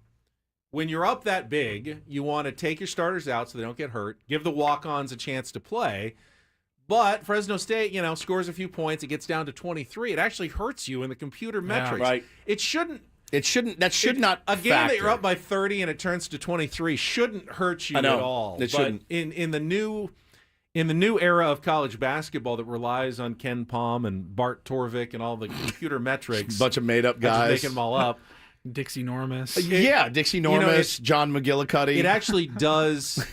it does behoove coaches to like run the score. What's he up. supposed to do? And I'm if not Nick going to Boyd- try to embarrass another team and keep my starters in just to run up the score. If you're That's up not- 35 in the second half and Magoon go off and Nick Boyd gets hurt, Yeah, you're done. It's also Like, bad you can't have that. sportsmanship Yeah, when it you're up is. 30 and you're continuing to press and you're continuing to, leave your starters in. It's not a good look. But, could the Aztecs have moved up a little bit more if they had continued to just pound Fresno State? They could have. there needs to be like a metric where it's like, okay, you're up by 30 with 7 minutes to go or whatever. It's just turn off the metric. The Turn off the game is metric. over Yeah, now. I mean- We'll play out the rest. Like, let the guys run. Let the walk-ons get some And moments. it ends at a 30-point for the metrics, margin. Yeah. like, this is what's being submitted to the league. I mean, Dutch said, he said it. He said, I'm not looking to pour it on another team. I would never do that. So They've beaten Fresno State now 4 consecutive times by 20 or more. yeah. 12 times overall. Nice to own. Aztecs own California. They have complete domination. UCLA used to be the best program in the state. It's now San Diego State. UCLA's having an okay year. They're fringe top 25 as well, but consistently They got San Diego whipped State has last just night. become the best team in California year in and year out. They did. And they should make the NCAA tournament. UCSD could make the NCAA tournament, obviously. But There's no California runs through San Diego I State. think we talked in about it the other basketball. day. San Diego has never sent two schools to the tournament. USD's made it a couple of times, but never in the same year time, that San Diego State has. So we've never had two, and we do have the possibility of it. Did you guys see who led the I Believe chant last night? Guy Fieri. Uh-huh. Yeah. Yeah. And, I believe his son goes to San Diego State he's a now. student manager on the team. Oh, I didn't know that. Actually, he works for Dutch, and he's on the operations staff, and he was out there with the towels and everything and the water bottles. I think I saw a guy and, that was at a football game or something. Yeah, earlier. I'd seen him before, and I didn't know what the connection was. You never know, but 'cause his he's- younger son goes he's to everywhere. San Diego State and is part of He is everywhere. Part of the student. I'm sure he was at the Super Bowl. I saw him at the NBA All-Star game. I think he lives in the Bay Area. He makes the scene. He's everywhere, so it wasn't super weird. But then I remembered, I think his son is Now, a freshman. I'm not, you guys know this, I'm not the big cooking. What's his bit? Flavortown. Flavortown. And what is that? So he was the host and is the host of Diners, Drive-Ins, and Dives. Okay, I've seen that. I like which that. is, good goes show. to like 3 different restaurants and a 30-minute show. Little dives. He's been to about 15 to 20 of them here in San Diego, just places that serve good food, casual. And then he's become kind of a major star now on Food Network. He hosts Tournament of Champions, which is their big celebrity chef cooking competition. I think they're into season 6 that's debuting How do you this guys? month. How do you watch these shows? Don't you just want to eat? I was an early adopter for the Food Network. It's like watching Naked Ladies. If I'm watching Naked Ladies, you know what's happening next. I can't sit and watch, I'm going to cook up this burger and look at these onion rings. Like, I'm done. I'll be ordering Jack in the Box at 11 p.m. I have no willpower. Yeah, when it he comes hosts to that. Guys Grocery Games, which is a game show for chefs where they have they have to do their shopping in this set supermarket Yep. and then come Make and cook. something. So yeah, he's all over the place. You see him all the time. He's got the frosted tip. Oh, yeah. Hair I mean, and, I know yeah, who it's he very is. I know what he signature looks look. like. Are you explaining to me But no, what he is? So when I was in college, this is while you were out, what were you doing in college? Oh my god. Meeting girls and partying. Yeah, having a good time. So I went to college in the Los Angeles area in the 1990s. Oh, God. I have no idea I don't where either. this is I know going. I'm embarrassed for him already. Yeah. So Oh, it God. was- Oh, don't do it.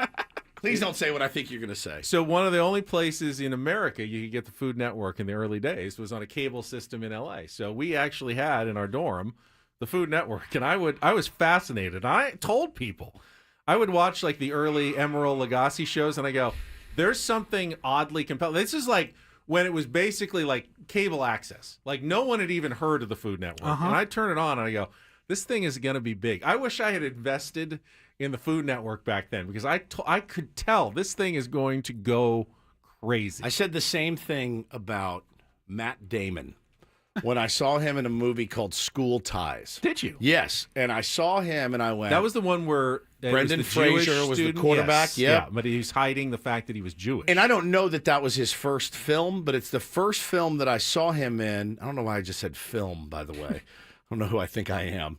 The first movie I saw him. What is that? Motion picture. It's the first film. It was the first film I'd seen him in. I don't watch movies. I don't watch movies. I watch films. I listen to vinyl. what just happened to me? I just left my body. And I saw him, and I go, that dude's going to be a star. Straight up. Just boom. I saw it in his eyes. Like, that guy's going to be a I said the huge same star. thing about Emerald. I would have people, and they go, what are you watching? I go, I can't get enough of this guy. He is, like, so hokey charming, and I just want to watch him cook food all day. Paulie, did you think he was going to go where I thought he was going to say, oh, yeah, I used to watch all of these shows, and then me and my buddies would go and sample all of the diners and go eat at all the that show places. didn't exist. That was later. Okay. Diners Drive. I assumed if it was early on, it was just, me and my friends would just sit in my dorm room and watch Food Network. That was mostly just me alone. Friday night. Just by himself. I couldn't convince anyone to watch with me, but I'm doing my homework and stuff, and I would just have it on, because I like to have the TV on when I was doing my Did you? homework and stuff. I don't like just a quiet room with nothing. I would listen to music. So I would have the TV on because I didn't listen to music like you did. So Food Network. Your college experience makes me sad. Every time you talk about it, I just get sad. You say that, but I wasn't sad about it. I don't know that I don't know. See, I don't think you did. I did. Promise you. I don't think you know that you missed out. Does that make sense? I'm pretty sure I know because anytime I don't think so. Anytime I tried to do the party thing, I just didn't like it. So I don't think I was missing out. Because you didn't have a good wingman. God, I would have corrupted you in college. It wouldn't have even been funny. What if Rob Manfred had a good college experience? I don't know. I doubt it. Yeah, I don't know. When you look like Alfred E. Newman, it's probably tough. We will hear from the commissioner of baseball. Got asked a question from one of my TV competitors yesterday about the San Diego Padres. Not surprised. Out there crushing just crushing content. I'll get to that You're after. over here talking about Emerald Lagasse. Check of traffic on 97.3 The Fan. From the 855 Get Ross Traffic Center, protecting San Diego after accidents or injury, here's Kelly Danick. Traffic is sponsored by Eliminate Termite, the orange oil experts. Seeing some improvements on our roads. Crash involving a motorcycle has cleared up on northbound 5 past E Street. Then another accident cleared near Civic Center. Stalled vehicle on the Grossmont College off-ramp northbound 125. Also, southbound side of the 15, just before Rancho Bernardo Road, stalled work truck between the HOV and fast lane. Have termites? Eliminate Termite inspects, treats, and repairs termite damage, all with a full structural warranty. Their orange oil treatment is safe for people, pets, and the planet. No tent, no move out. Protect your home naturally. Schedule a free inspection at eliminatetermite.com. I'm Kelly Danick with Ben and Wood, San Diego's #1 sports station, 97.3 The Fan.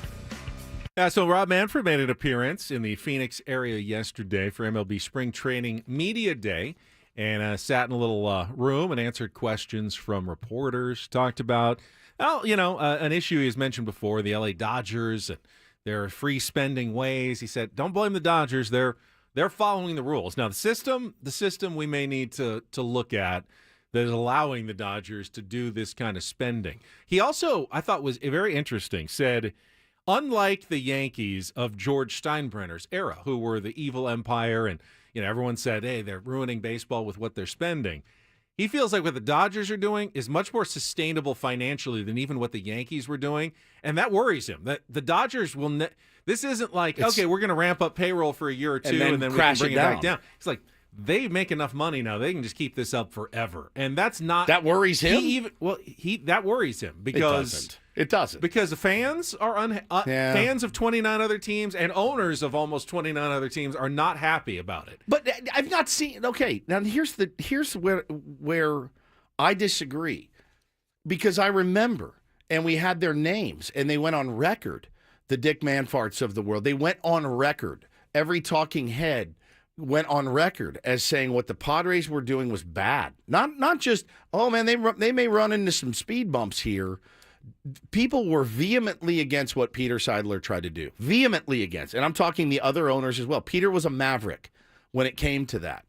I've not seen one, even Mark, what's his name, Mark, that I just talked about? Adnazio was like, hey, I'm not crying about the Dodgers. I think it's great. The Ricketts of the Cubs were crying about the Dodgers. Hal Steinbrenner was crying about the Dodgers recently. I didn't see any of it. They have absolutely all been. I have not seen either publicly or privately wringing their hands about what the Dodgers are doing. Privately, but no, maybe. even publicly. I've seen their quotes are out there from owners. It's not just fans that are complaining; it's the other owners. Now, is that putting us on a crash course for a lockout and a long work stoppage? I hope not. Better get creative, but buddy. that is something that is concerning. Meanwhile, the San Diego Padres were also addressed by Rob Manfred, thanks to Jake Garignani. Oh, the man, Jake. Channel 8, who Love went to the news conference and got the microphone and had an opportunity to ask the commish a question. Rob, Jake Garignani from CBS in San Diego. John Seiler was named the control person of the Padres, and amidst a bunch of lawsuits, which I'm not going to directly ask you about the lawsuits. I know you can't comment on them, but I'm curious your thoughts on the health of the San Diego Padres organization and their market. Yeah, so let me start by saying I think the Eriks, Casenda, and have done a great job as an interim control person, and in terms of keeping the Padres on track. They've really improved their revenue situation dramatically. Obviously, they've been very good on the field, and they have done a great job during this interim period of uncertainty, both Eriks, Casenda and Greupner. I think that John is committed to the Padres long term. I think he shares the kind of vision that his brother had for the Padres, and I think the franchise is healthy and is going to continue to do well. All right, that's fairly good news. I mean, considering it was just a couple of years ago that the Padres were in trouble from Major League Baseball for violating debt service rules and trying to take out too much in loans, Rob Manfred himself now says Padres are doing financially, they are healthy, they're in a good place with their revenue. So don't have to worry too much about the San Diego Padres going bankrupt at the moment. Well, I'm still worried, right? I mean, I think, most of us still are a little bit worried. But again, it's more about the long-term financial health of Major League Baseball. And as it pertains to the Padres, Ben, yeah, I mean, I don't see how anything has massively changed. And I know that there's a lot of page turning going on. And I hope that that's the case. I just don't see it yet, how things have progressed to where we're suddenly super healthy and don't need loans and things like that. Manfred also talked about the ball strike challenge system and more. We can discuss that. We've got Don Orsillo coming up as well in the third hour of Ben Woods next on The Fan.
All right, my friends, we are halfway home on a Wednesday. Ben and Woods, 97.3 The Fan. Thank you. Messing with my camera. Got it all dialed in? There we go. You look good. Oh, thank you. Well, as I mentioned, we're halfway home on a Wednesday. Ben and Woods, 97.3 The Fan. I'm Woodsy. That's Paulie, the executive producer.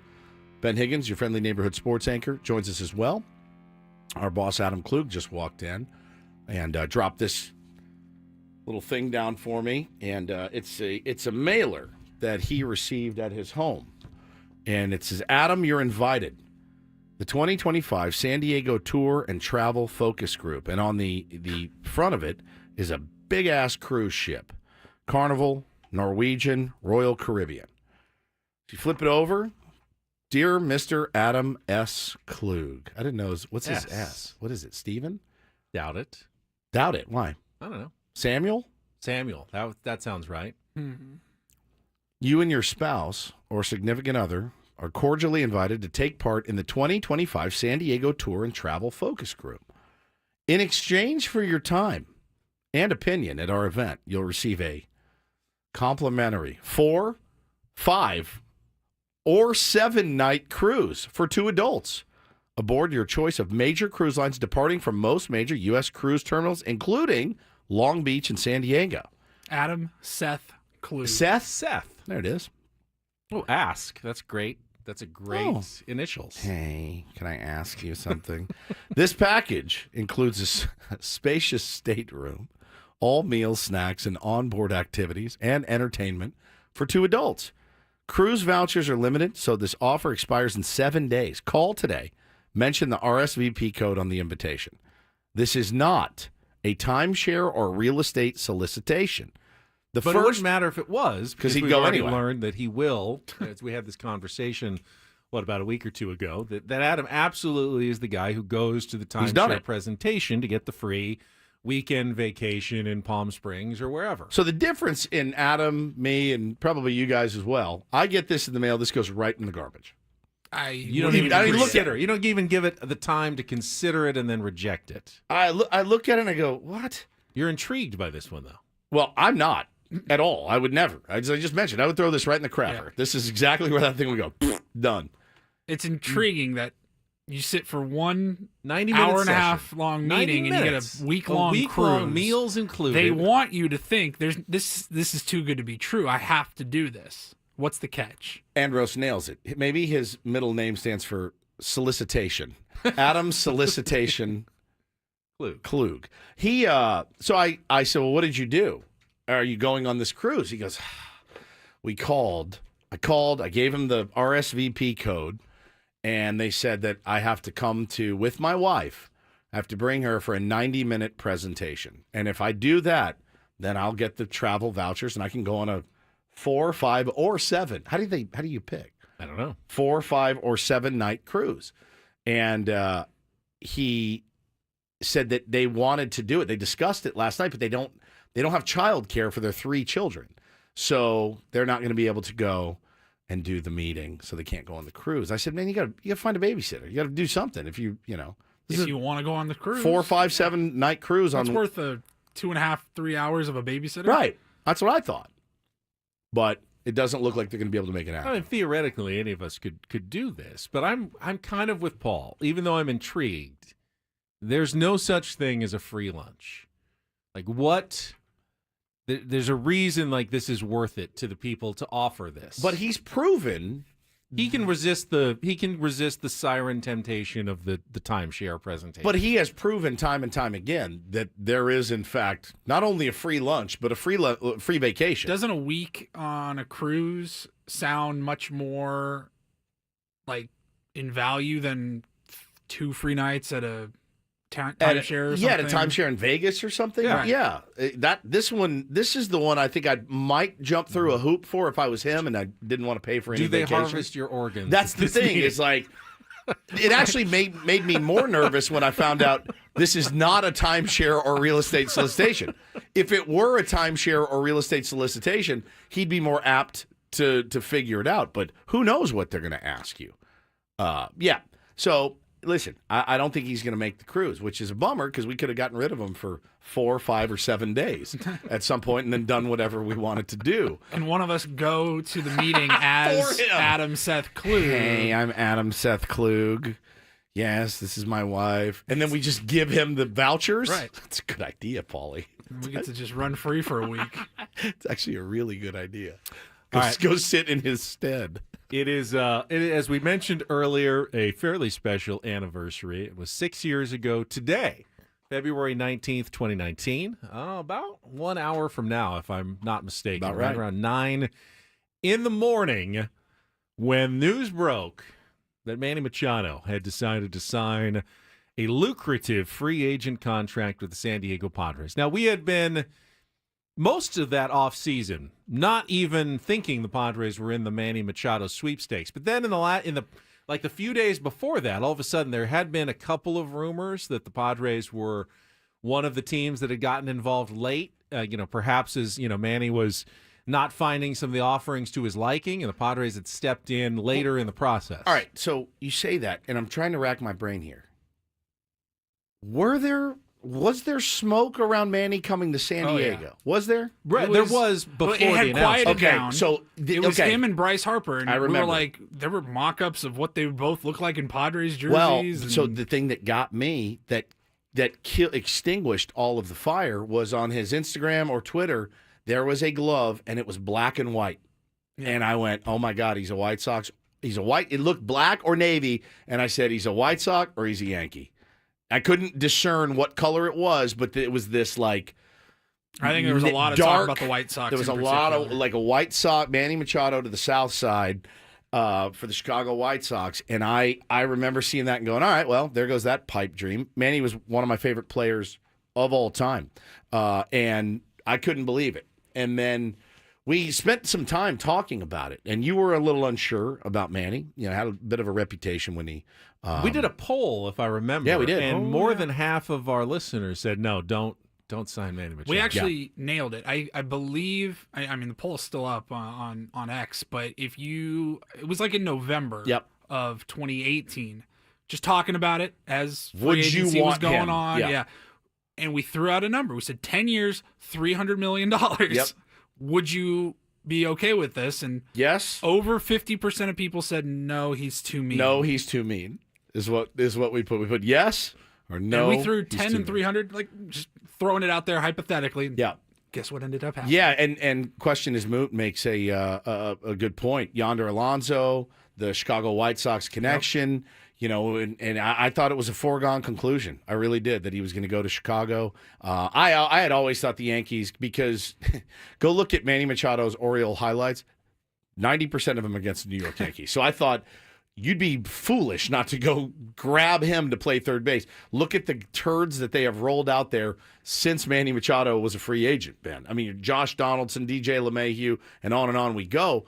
Manny Machado would have cemented third base for them, and I thought this is a no-brainer. They were absolutely going to go get him, and they didn't. And then when it didn't materialize, the White Sox thing was very real. So February 19th rolls around. Spring training is just getting underway. We're going into the fourth hour of our program back at the old station just after 9 o'clock, and Paulie sees it first. That's the genius of it. They decided they're not culpable Guys. for fixing games. It's happening. What? Uh-oh. Jeff Passan, check mark. Breaking. Free agent star Manny Machado has agreed to a deal with the San Diego Padres. Wow. League sources tell ESPN. Shut up.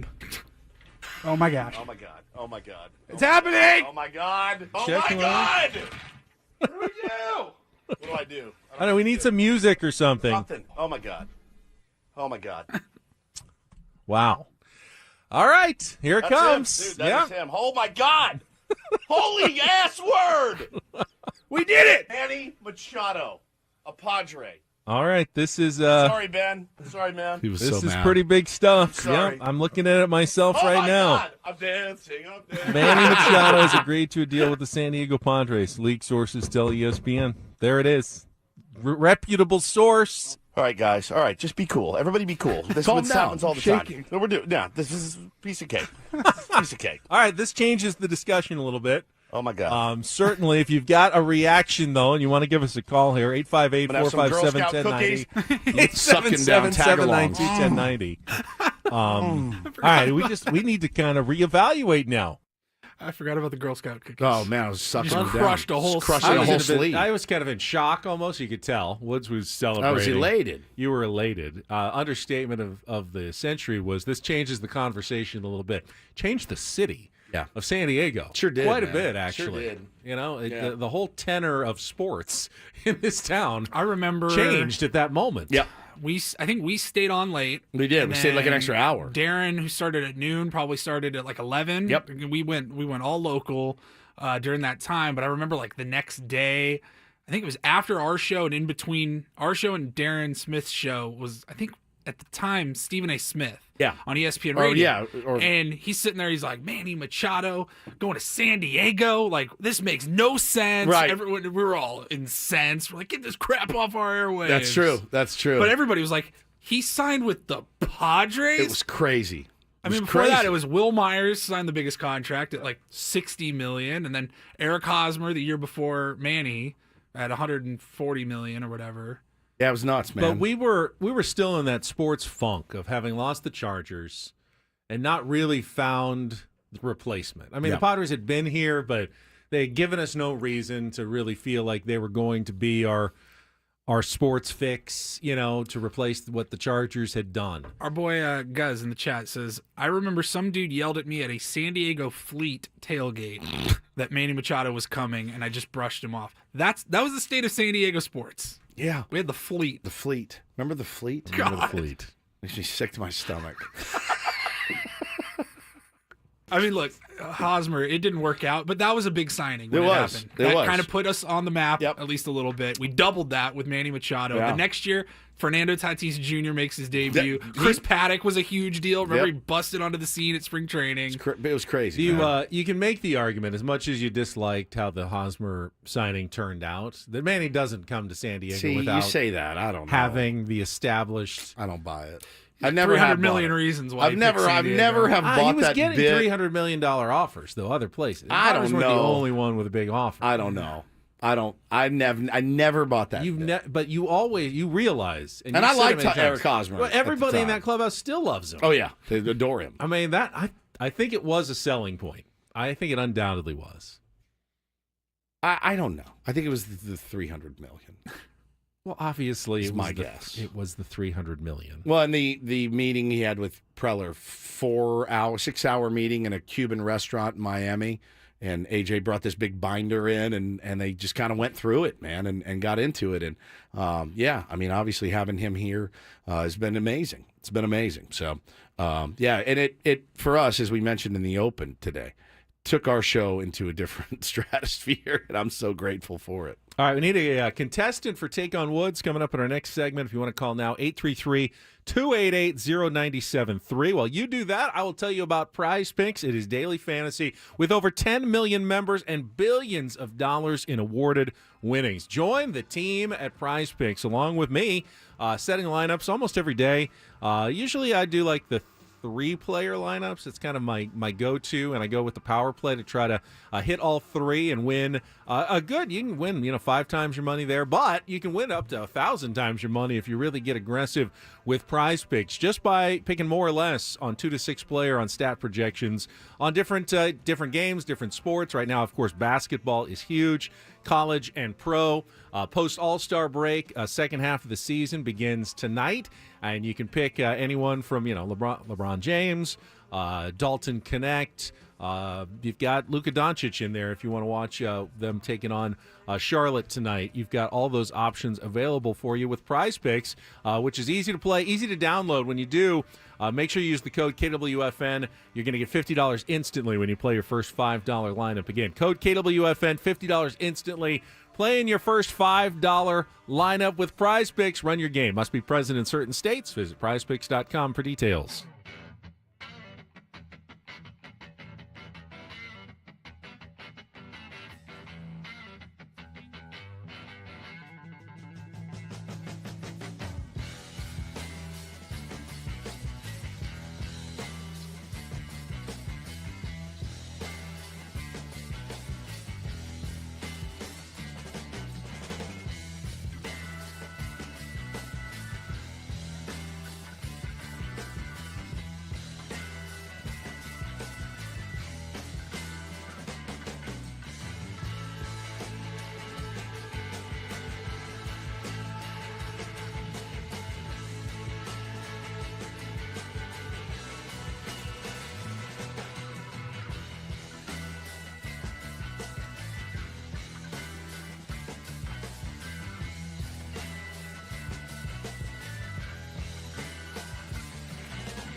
I can confirm Don Orsillo is awake and posting video content, including his appearance at Padres Fantasy Camp a few years ago. It was one of the best things you've ever seen. You can't pretend he's asleep when we call him in about 10 minutes. Oh, I can't wait. And he joins the program. Been looking forward to this all morning. Well, ever since yesterday that we found out that he was going to be joining us. I know Tier 1s are excited.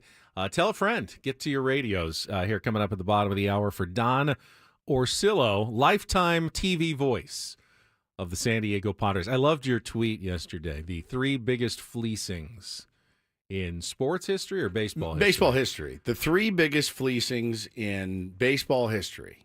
Babe Ruth, Mookie Betts, and Don Orsillo. Oh, yeah! All from the same franchise. We can never forgive the Red Sox for giving Mookie Betts away.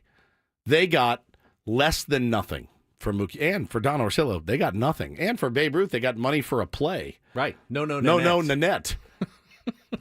I love Ben and Woods. Thank you, Don. We love you, too. That's the 3 biggest fleecings in Major League Baseball history. They all came from the same org.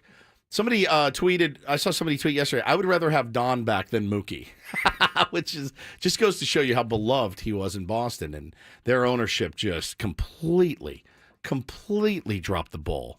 Paulie and I heard a little bit of that story years ago, and it's pretty gnarly. And now you just don't have to worry about it because Don's going to be right here where he belongs. Saw somebody tweet yesterday, bad day to be a fish. Don Orsillo signs a long-time extension. San Diego Bay. Yeah, bad time to be a fish. Yeah, planes crashing on you. You Yeah, got Don in there fishing just for you. Yeah, it's definitely not a good time. Pulling out a dozen a day. To be a fish. But, all right, before Don Orsillo, though, let's get to today's game. It is time for Take on Woods.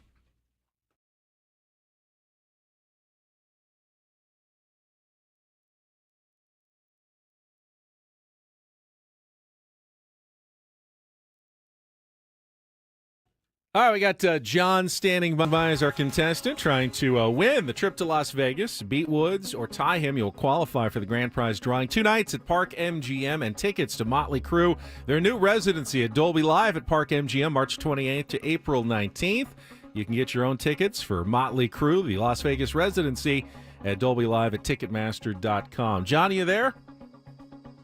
No, I'm here. Good morning. He is here. He is going to choose our category today for our 5-question musical trivia challenge.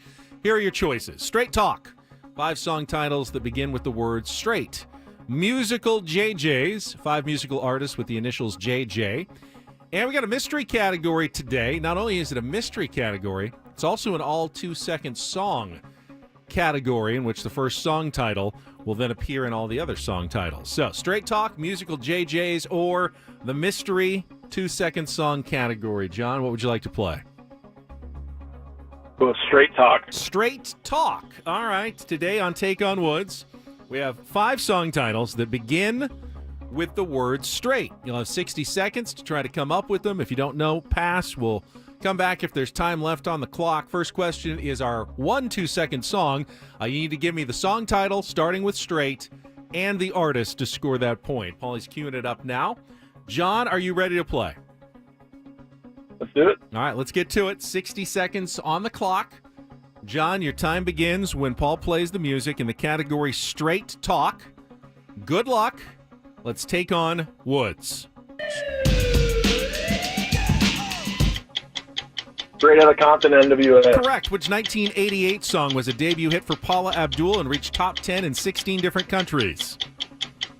It's a song you like, straight up. It is. Godsmack's highest charting single was which Grammy-nominated hard rock track from 2003?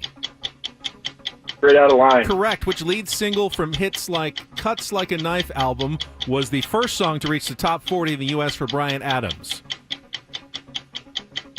Is it the name of the album? Say that again? Which lead single from his Cuts Like a Knife album was the first song to reach top 40 in the U.S. for Bryan Adams? Straight from the Heart. Correct. Heart sings You Made My Mind, Now I'm Stronger, Now I'm Coming Through, in which hit single from 1978?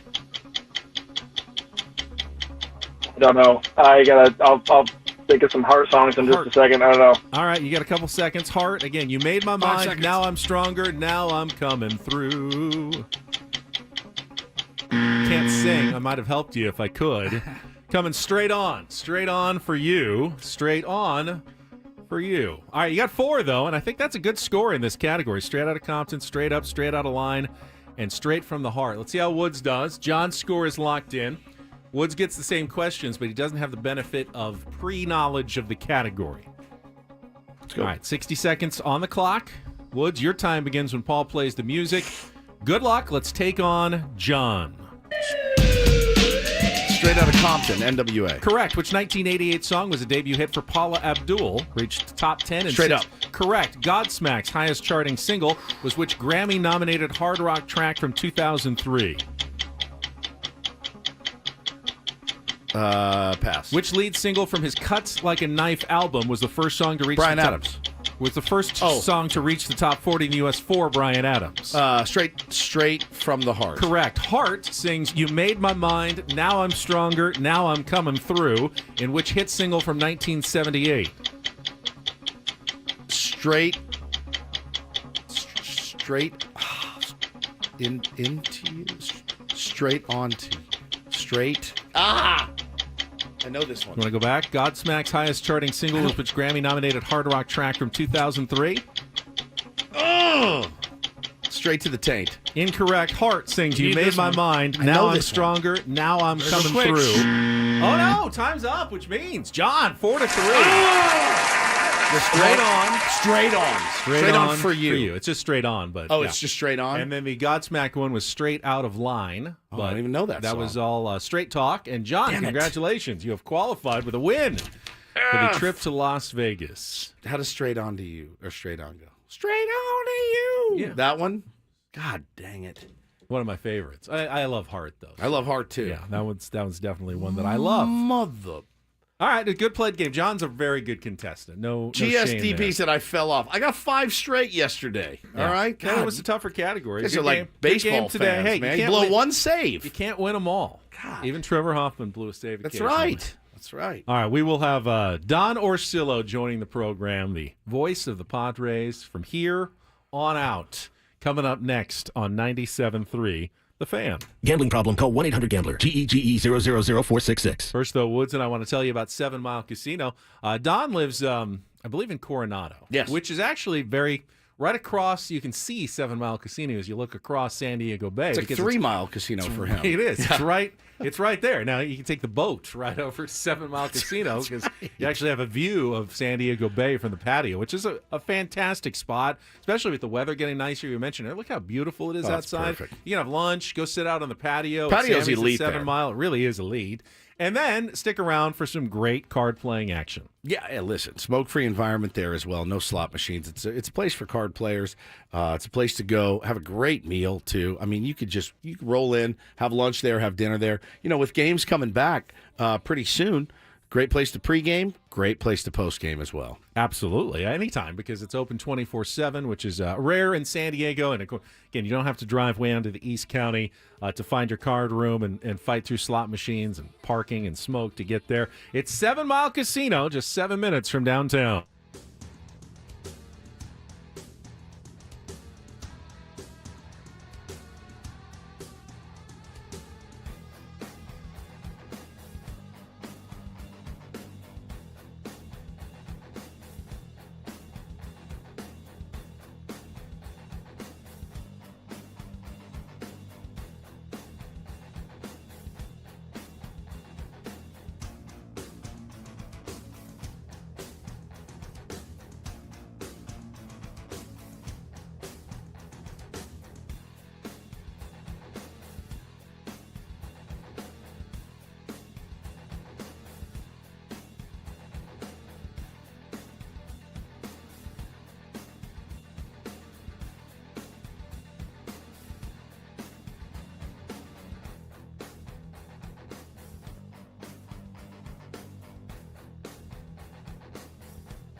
Well, we got some exciting news yesterday out of Peoria, Arizona, when it was announced by Eric Greupner that the Padres had reached a contract extension that will keep Don Orsillo as the television play-by-play voice of the team.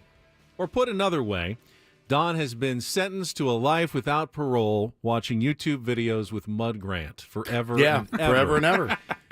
And Don Orsillo joins us right now here on 97.3 The Fan in Benton Woods. Donnie, congratulations. We are so happy for you, and I know Padres fans are ecstatic today. Boys, thank you so very much. I appreciate that. And I want to start off by saying thanks for letting me on the show. I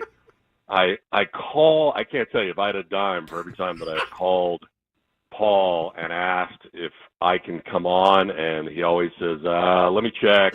And then he comes back and he goes, nope, it's a no-go. I said, hey, guys, Don was wondering if he could jump on, and Ben goes, I don't think so. We got a full schedule. Yeah, we have time at the end of the program. We just never get to him. It's like he's always standing by in the green room, and he just never makes it. Like Matt Damon on the Jimmy Kimmel show. He's always the last guest, doesn't get on. So frustrating. I mean, it's like, I will say this, though. He's got your back, because I have asked on numerous occasions which guy doesn't want me to come on. And he's like, I'd really rather not say. You gotta have a gatekeeper, Donnie. I mean, you can't just let anybody on this program. I mean, there's been so many times where I wanted to weigh in on something, or talk about the game the night before, and you guys just you won't do it. But I really appreciate you having me on this time, and I, in all seriousness, couldn't be happier. I think I was here about all of 10 minutes.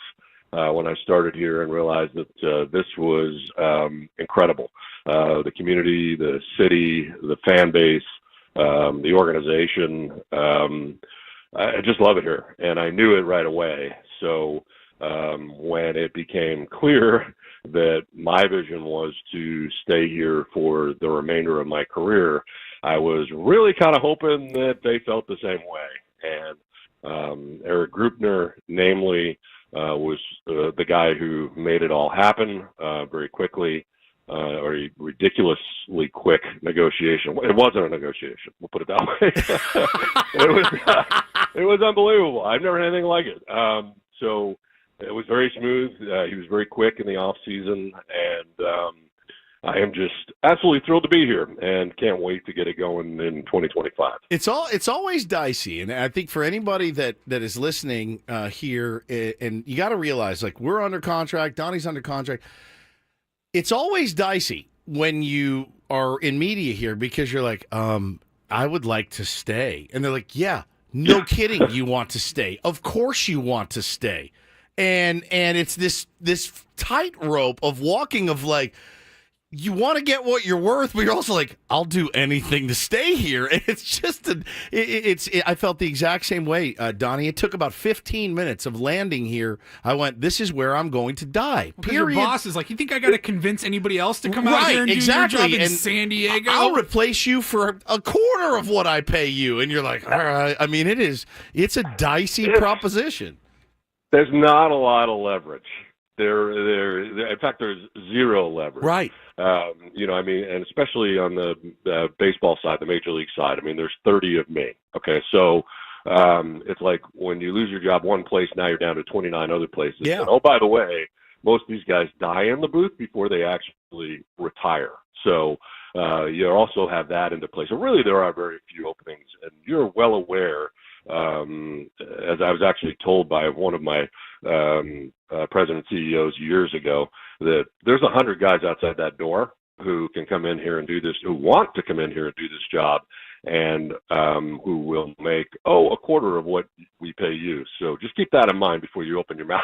It's amazing. And it's very true. I mean, this isn't a job, okay? It's baseball. I mean, this is the toy department. So, and I'm just so thrilled that, humbled that it's worked out, and I get to do it for a long time, and especially here and with this group, I can't tell you how happy I am. Talking to the legendary Don Orsillo here on Ben & Woods this morning, and we saw the news broke yesterday during our show, and saw Kevin Acee tweet out something to the effect of, Don will finish his broadcasting career here. Now, hopefully, we all hope that's no time soon, but I got to ask you, How does one get the in perpetuity contract? Because we're over here scrounging on 2-year, 3-year deals. I want the one that says Woods is going to finish his career here at 97.3 The Fan. Well, I'll tell you this. I won't put a number on it. I'll say that it is long term, and as Erik Greupner said yesterday, the hope is that it's forever. And you do this business to get kind of a forever lifetime type contract, and you hope that someone wants to give you that. And when it happens, it's pretty incredible, and I just value it so much. I will say this: it's not a statute contract. I don't think there's going to be a statue at the end of it. I wouldn't be so sure. Park. I would not be so sure. But I will say this: I can't believe that I'm going to be able to stay here and do what we love doing here every night, and live where I live, and just be with the fans. I mean, I think that the fan base has been so incredible to me. I have to be honest. When I came here, I really kind of feared what it was going to be like starting over again with a brand new fan base. After 20 years between AAA and the major leagues with another fan base, I'm moving 3,000 miles. I mean, are they going to dig my act? Right. Probably not. No, they did, and they have, and they do. So it's been great, and to have the Padres recognize that is really special. Don, I'm sure you get asked, what some of your favorite moments have been in the booth, or who some of your favorite athletes have been to meet. I'm not going to ask you that. I'm going to go the other direction because this is Ben and Woods. Who are the worst? What was your most embarrassing? What was your most embarrassing moment on the air? I lost you guys. Wow. You there? We're here. Not that I didn't want to answer the question, because I really didn't. Most embarrassing moment. I have to think about that. I don't have any. Good. I pretty much everything I do is embarrassing a lot of the times, especially social media wise. I kind of embarrass myself, which I don't take myself very seriously. I don't know if you noticed. But I really enjoy the fun that we've been able to have on the air. I thought you were going to ask me my favorite moment, because that was asked like a lot yesterday, and I was kind of surprised by my answer, because I got 2 no-hitters here. The first one is always going to be very special. Yep. That first one in franchise history is just, that's never going to, and who it was, and I mean, it was just great theater. And there have been so many different ones, but I have to say, the one that shocked me the most, that literally I can hear it in my voice, that I'm absolutely stunned that it just happened, and it never ends. Like I can't close. I can't finish the call because I just keep going on and on and on. Was the Daniel Camarena grand slam and coming back from down 8-0. That, to me, I'm just stunned. And then he gets he gets past home plate, and then I go, off Max Scherzer. Stuff just kept coming in my head. These voices, and I'm like just yelling stuff out. I'm like, wait a minute, dude, you do this for a living. Get yourself together. Yeah, pull it together, man. That's so good. So that one, I have to say that stands out. It was just so unexpected and organic, I guess. But no, there's just been so many that I've enjoyed here, and I'm looking forward to so many more. I'm also thankful that I feel like I am here, kind of narrating what is the best period of Padres baseball. And it's kind of incredible, since 1969 that there were so many years of struggle. Thankfully, I was only here for a few of them. To be here during this time period and be able to be the narrator of that is also incredible. The timing couldn't have worked out better. I just love it. Paulie's very fast, so here it is, by the way, for anyone who can't remember. I don't know who couldn't, but here it is. Camarena to deep right field. Camarena plays in San Diego. Are you kidding me? The Padres pitcher that is brought up from El Paso, the San Diego kid. It's a grand slam. That's unbelievable. Oh my gosh.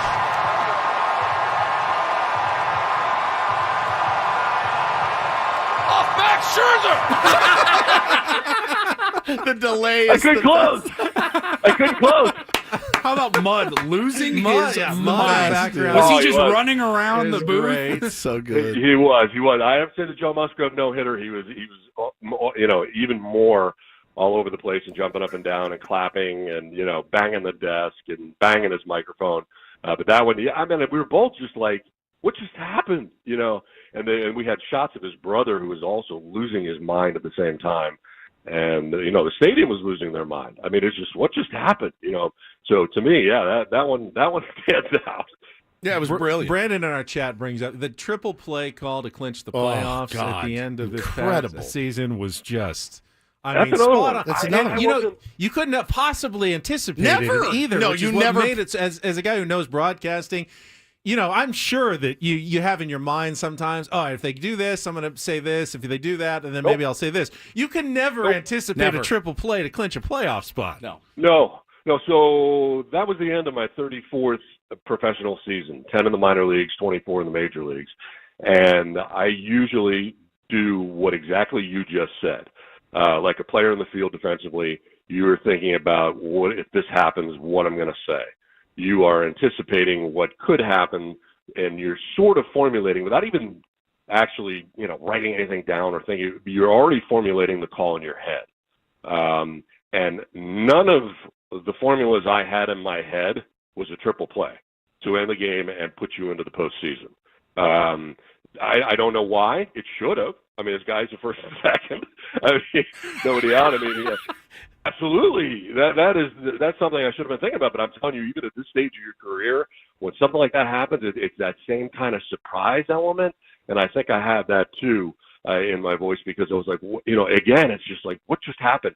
Oh, and did I screw it up? Did I have all three outs?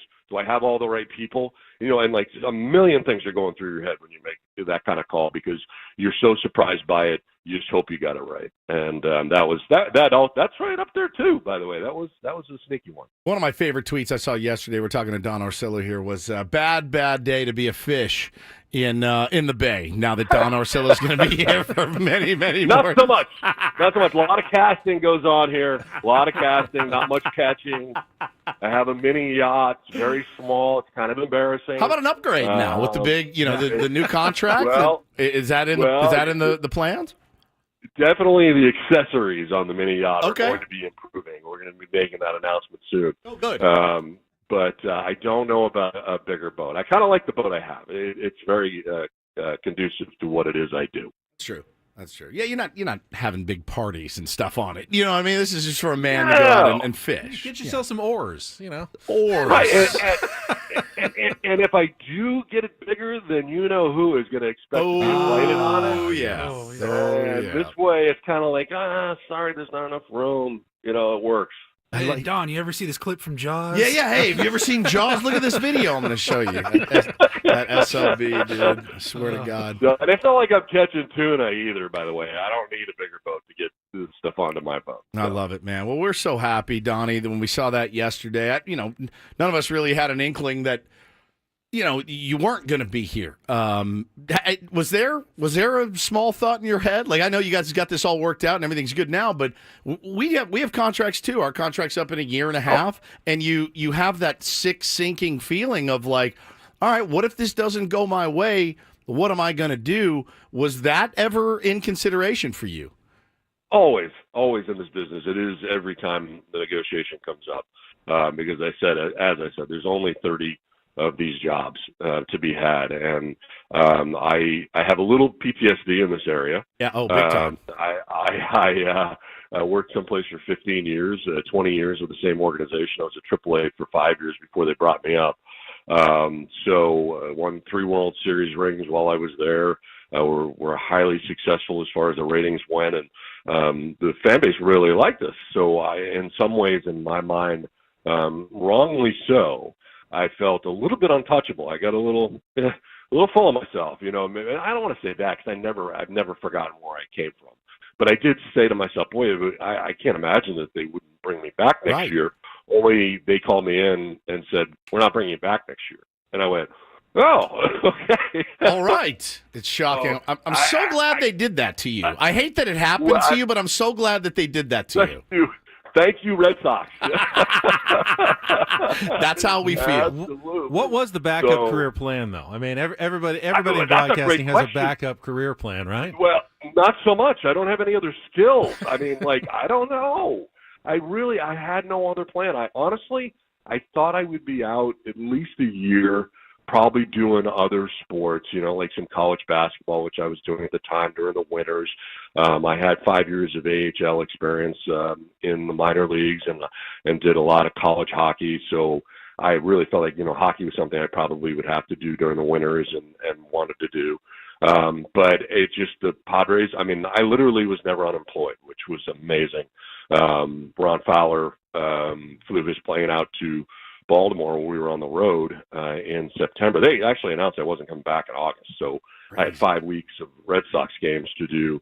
And the Padres, I think I signed in the middle of September, so I was not without a major league job, which was amazing. And thank him and Peter at the time for coming and aggressively recruited me to San Diego, because I absolutely love it here, and I'm thrilled to be here for the remainder of my career. You could open a restaurant, for real. Well, you don't see the failures. You only see the stuff. That's you only see the success. Don, thank you so much, and congratulations You're the best, to buddy. you. Got it. Appreciate you, thanks, man. We really I appreciate appreciate it. it. And I really hope that you guys will let me on when I call. I will set up a weekly right now. Not going to happen. I will we'll set talk up, to you in 4 years, I'll Don. set up a weekly right now. Right now, bud. We love you, man. We appreciate you and All love right, you, and guys. so glad you're here. Thank you so much. Right back at All right, you. buddy. There he is, Don Orsillo. We got to check traffic quickly, and then we'll wrap up the hour here on 97.3 The Fan. From the 855 Get Ross Traffic Center, protecting San Diego after accidents or injury, here's Kelly Danick. Traffic is sponsored by Crystal Geyser, Alpine Springs. Still a few problems here, guys. Tow truck is helping to clear a crash on the Coronado Bridge. It's heading over to the island about mid-span, so expect a backup there. Also, southbound 5 at the East 8 connector ramp, collision over to the left shoulder. Got a stalled car on northbound 5 before L Street, that's over the right shoulder. And an accident in the East County in the clearing stage, westbound 8, just before Mullison. What makes Crystal Geyser Alpine Spring Water different? They always bottle their Alpine Spring Water less than 1.5 miles from the spring source. And all their bottles are made with 50% recycled plastic from their own recycling plants. Crystal Geyser, bottled at the spring source. I'm Kelly Danick with Ben and Wood, San Diego's #1 sports station, 97.3 The Fan. Rojas on the ground at third. Machado touches third, fires to second. Out at first. Oh my goodness! It's a triple play. It ends the ball game. The San Diego Padres have clinched their spot in the postseason after a magical 2024 campaign. Will this finally be the year for the faithful? Triple play. It should have been. Oh. That was a great call, though. It was. And totally, as he said, you can't don't anticipate plan it, that. man. I know There's he just said, no way. well, first and second, nobody out. You got to think triple play. No, you don't. No, you no never one ever thinks that. You never ever think, hey, if we roll a triple play, we're good.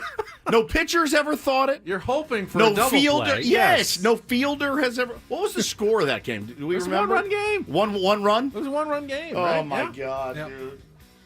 I thought that was it, man. That was the catapult, buddy. I thought that was the catapult. Whew. Great stuff from Don Orsillo. Don't expect it anytime again soon. It's a special treat, everybody. All right, we'll come back. We got our biggest fan announcement and Sam Levitt from Spring Training. Spring Training Sammy next.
Our thanks again to the voice of the Padres forevermore, Don Orsillo, for joining us in our last segment. Didn't get a firm number on that. He said, I mean, it's a good chunk of time. I love it going forward. I think the reporting was at least through the end of this decade. Oh man, but with the option perhaps of going longer than that as well.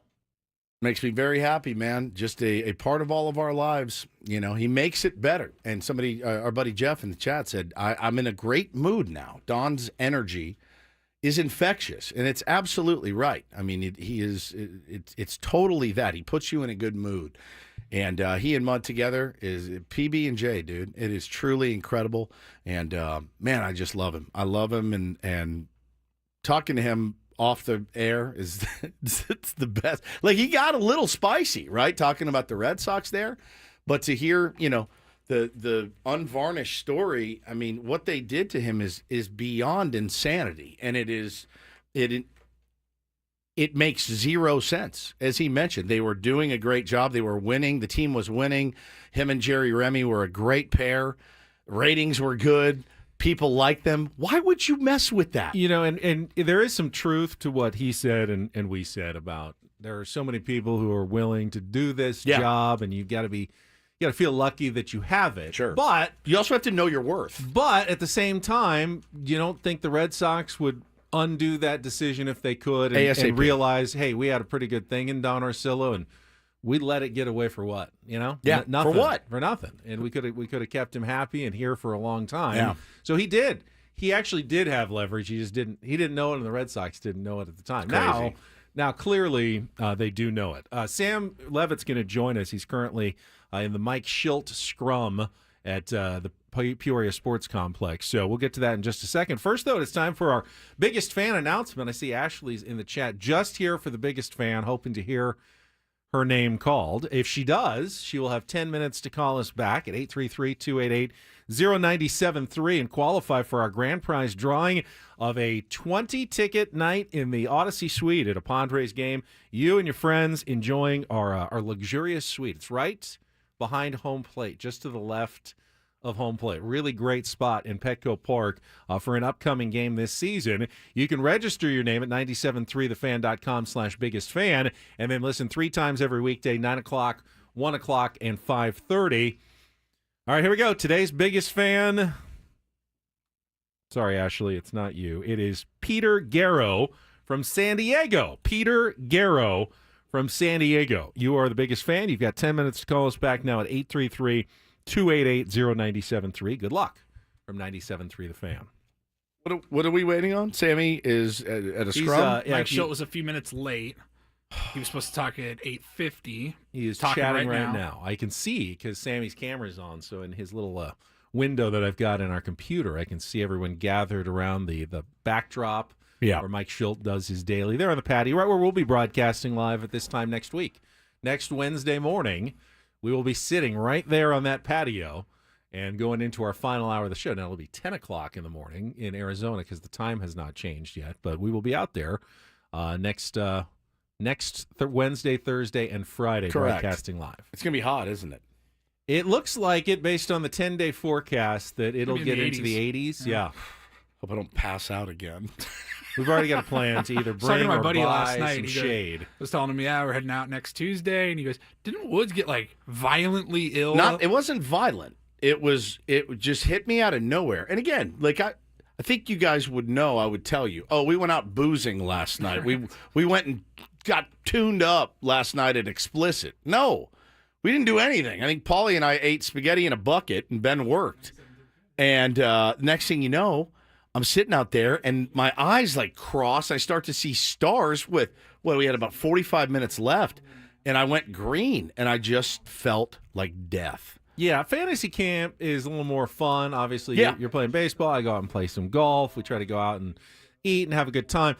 Spring training trip's a work trip. We're working. I'm doing TV. Yeah, it's a grind. You guys, we're taping content and interviews. It's pretty much an all-day grind when we're there. Yeah, not that we don't enjoy it. Freaking Looking forward blast. to it. It's oh fun. My God, it's but a blast. It's definitely not the party trip. No, out to spring training. So yeah, you Definitely not out late drinking or No. anything in Arizona. Satan's Blowfish says the bucket of spaghetti didn't have anything to do with it. Maybe. It might have been. Paulie was fine, though. Paulie also had a bucket of You definitely spaghetti. it was heat exhaustion. Is that what it was? I think so. Like dehydration or something? Yeah.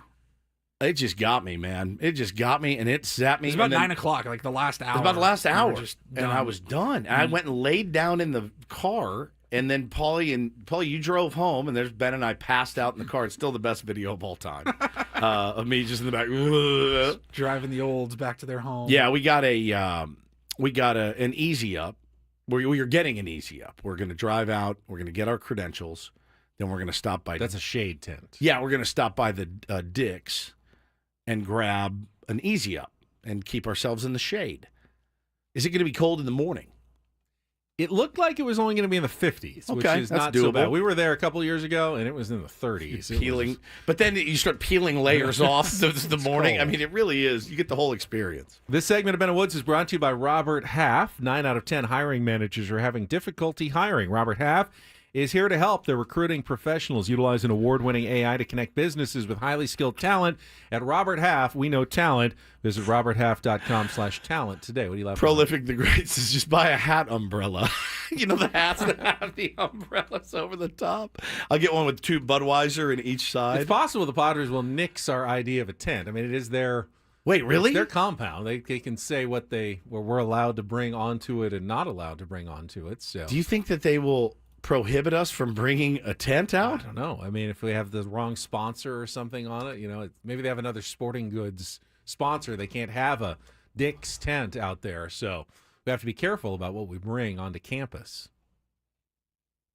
Shouldn't they then give us one? I don't know if they have extra ones. They may be using all of theirs at spring training. Oh boy. I'm just warning you. All right, that- fine. I'll bring one of those umbrellas, like a parasol, and I'll sit there daintily with a parasol as I'm interviewing Jake Cronenworth. All right, looks like Sammy has wrapped up with Mike Schilt and is sitting down with us now. Shall we just go to him at the moment? All right, let's go out to Peoria, Arizona, onto the back patio where Sam Levitt, spring training Sammy, is joining us here on 97.3 The Fan. Any big news from Mike Schilt in the last 6 minutes, Sammy? Yes. Has anybody broke the news of who is starting the No. Cactus League opener on Friday? This is You your ready? big Here we chance. go. It's happening. Here Here it we comes. go. Live here on Here 97.3 comes. The Fan. Right-hander Ryan Bergert will start on Friday against the Seattle Mariners. I like it. AJ Castle Padres beat Cactus you League to it on opener. Twitter. Sorry. All right. Well, hey, you know what? We're over the air here. I Live like and that. local on All right. 97.3 The Fan. Ryan Bergert.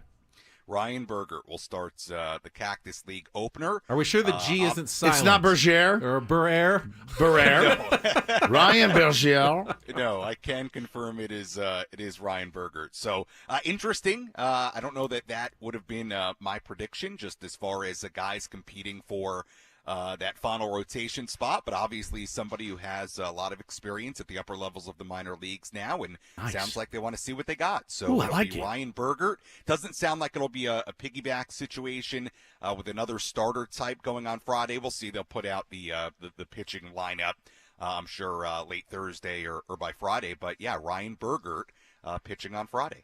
All right, you've already been in the clubhouse as well, and I saw that you had a chance to speak with the newest Padre, Yuli Gurriel, with the translator there. But some interesting comments, Sam. Obviously, it was asked, the incident from the 2017 World Series with Yu Darvish, and tell us about his response to that. I thought it was some good comments. Yeah, I thought, he responded to it well. He essentially said that you would come over and said hello to him. He appreciated that he came over and said hi, and that he's grateful and happy to be his teammate. So from what Yuli said today, it seems like, those guys have moved past it and looks like no issue, which is obviously a very good thing. So aside from that, about the Darvish situation, a couple of other interesting things from Gurriel, what he can bring. Obviously talked about his experience, his time with the Astros. Mentioned that he works out with Manny Machado in the offseason, and Manny would tell him about the team, the potential, the success they've had as a group. So clearly there's a connection there with Manny. And on the Yu Darvish history, sounds like that is, from what Yuli said today, pretty much all good between the two, and said that you had went over and said hi to him. He did hit a bomb in his first AB yesterday, which I found it's baseball in a nutshell. Goes out and hits a bomb against Michael King. And you saw Michael King just kind of turn away in disgust after giving up a tank. So Toddy take King to the wall as well. Did he? Oh, so man. I don't know. Are we concerned about Michael King? Is Michael King on the hot seat? I think people want to know right now. And the thing with with Ryan Berger getting that call, I don't know how much it means. I don't know how much it means. Good, bad, ugly, indifferent. It doesn't. I don't think it really matters at all. It's just the plan that they've set in place. But yeah, man, these are people that and players that you're going to be counting on or trying to count on potentially even this season. So I do like it, man. I do like it. I think in our minds we all think, well, why wouldn't it be Michael King? getting start one or Dylan Cease or anything like that. It doesn't really work that way in spring training. There really are no rules. You can do whatever you want. I really look. I don't think in spring training you can, especially when it comes to pitching schedules, that you can read into a ton of it one way or another. Look, I also think it may speak a little bit to the fact that nobody has a chokehold on that fifth and final spot, right? I mean, none of these guys you would say right now have that much of an advantage, maybe above others for that fifth and final spot. So maybe they view Ryan Berger as a real possibility there and want to see him. Could be a little bit of this bit of the throwing schedule as well. Like interesting today, and this is going to be a first for me here at spring training.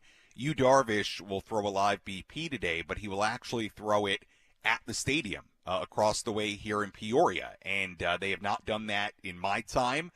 Mike Schultz talked a little bit about it. Good opportunity to get over there, being a little bit more of a real game setting. I don't know who Darvish is going to face today, but every pitcher and every situation obviously is a little bit different. And you guys know, even as we get into March, you'll have times where you might see a Yu Darvish, Michael King, Dylan Cease, whomever, throw in a B game rather than throw in a Cactus League game, and they could throw 3-4 innings, and that just be part of their progression. So, again, you got to take, I think, the pitching schedules always with a little grain of salt, but interesting that Berger's getting the start nonetheless, and I'm looking forward to getting over to the stadium today and seeing Yu Darvish over there. So, Sammy, kind of a broad question, and maybe not one that you can pinpoint, but we've been out there every year since we've been here. You've been out there a bunch as well. A couple years ago, the vibe was, obviously really high. You spent a lot of money, expected to kind of waltz into the playoffs. That didn't happen. Last year, the vibe was better, but it was a new manager, and everyone was still kind of unsure. And by the end of camp, I think they were clicking. What's it like? What's it been like this year? I mean, you got Dylan Cease, potential trade chip. You got Luis Ariz, who was a potential trade chip. You've got Michael King and arbitrary, like all of these things coming around. But there is a new culture installed. How are the guys, the vibe of the team? I would say that the things I'm noticing, I'll give you a couple of words here. Number one, I would say continuity. Even though there's no Jerkson Profar, there's no Ha-Sung Kim, there are key members of this team from the last handful of years that are not here. It does feel to me like there's a real sense of continuity. And you think about having Mike Schultz, this coaching staff back. You think about all the core players that are still here. Whether you ask Jackson Merrill about it or Jake Cronenworth about it or Manny or Xander, I think these guys like what they got in this locker room. And obviously the core, the stars, they're the same guys that were here a year ago, minus Jerkson Profar, who obviously had a great year. I get a real sense that they are confident in the group they have. They're not just saying that. And that there's a sense of continuity. The other word I would use is health. I think Manny Machado feels great, not coming off elbow surgery. We just talked to Luis Ariz inside the clubhouse. Mike Schultz talked about it a few minutes ago as well. I don't think that we really understood with Luis Ariz how difficult that was for him last year and how remarkable it was that he won a batting title basically without, a thumb of use, and how much pain he was in. How much work it took, how much planning it took to get him out there and for him to be as productive as he was. I think Luis feels great. He had surgery on that thumb, as you guys know, in mid-October, did not swing until late January. It was a really different offseason for him. Him and his wife took a trip to Paris in December. He's not a guy who goes on vacation. And I asked him, about only starting to swing in late January, and he told me he's ready, and he seems really confident and ready to go. So the fact that he's healthy and Manny's coming in fully healthy, Xander is not worried about playing a different position and the impact that's going to have on his body, all the different movements he was getting used to last year. These things are real when it comes to health. So everybody's, healthy. Knock on wood, it continues to stay that way. But, it just feels like a healthy, confident group that has a lot of continuity to it. And, look, this time of year it's easy to get excited. And when you're around here every day, you start to feel that confidence and excitement that this team, is going to be just fine. Sam, did Luis Arraez address selectivity at the plate at all? Because we've heard that the Padres would like him to walk more, but also don't want to take away what makes him Luis Arraez. So it's Tough needle to thread, kind of a man. fine line there because, when you make a lot of contact, you're not going to draw a lot of walks. So did he say anything about that, or what have you heard there? I don't recall him saying anything today about selectivity in particular. He did get asked about his ability to if he wanted to hit some more home runs. And again, he leaned, on all that stuff today, he leaned on his health and the fact that he's healthy, and when he's healthy, I think he's more of a complete hitter, even though obviously he hits for a very, very high average. So I don't recall him saying anything about being more selective per se, but I think the healthy Luis Arraez, the hitter, is a version of him that for the most part last year we didn't get to see. So I'm excited to see it, and we'll see if that comes with him being more selective. You also talked to Dylan Cease. I think Jake Cronenworth as well. Dylan Cease looking very much like a North Park beer tender Big time. at this point. But both guys have come up in trade rumors, yet neither of them seem that bothered by it. Sammy, is that kind of the impression that you've gotten from both of them? Yeah, got that impression totally today. I mean, Dylan Cease said it doesn't upset him, doesn't affect him. He's just kind of rolling with it. And I think also you have to keep in mind he's been involved in trade rumors a lot over the last few years. And obviously it was really heavy trade rumors this time last year when he was still with the White Sox. Jake Cronenworth got asked a little bit about it as well. Doesn't seem like it's affected him.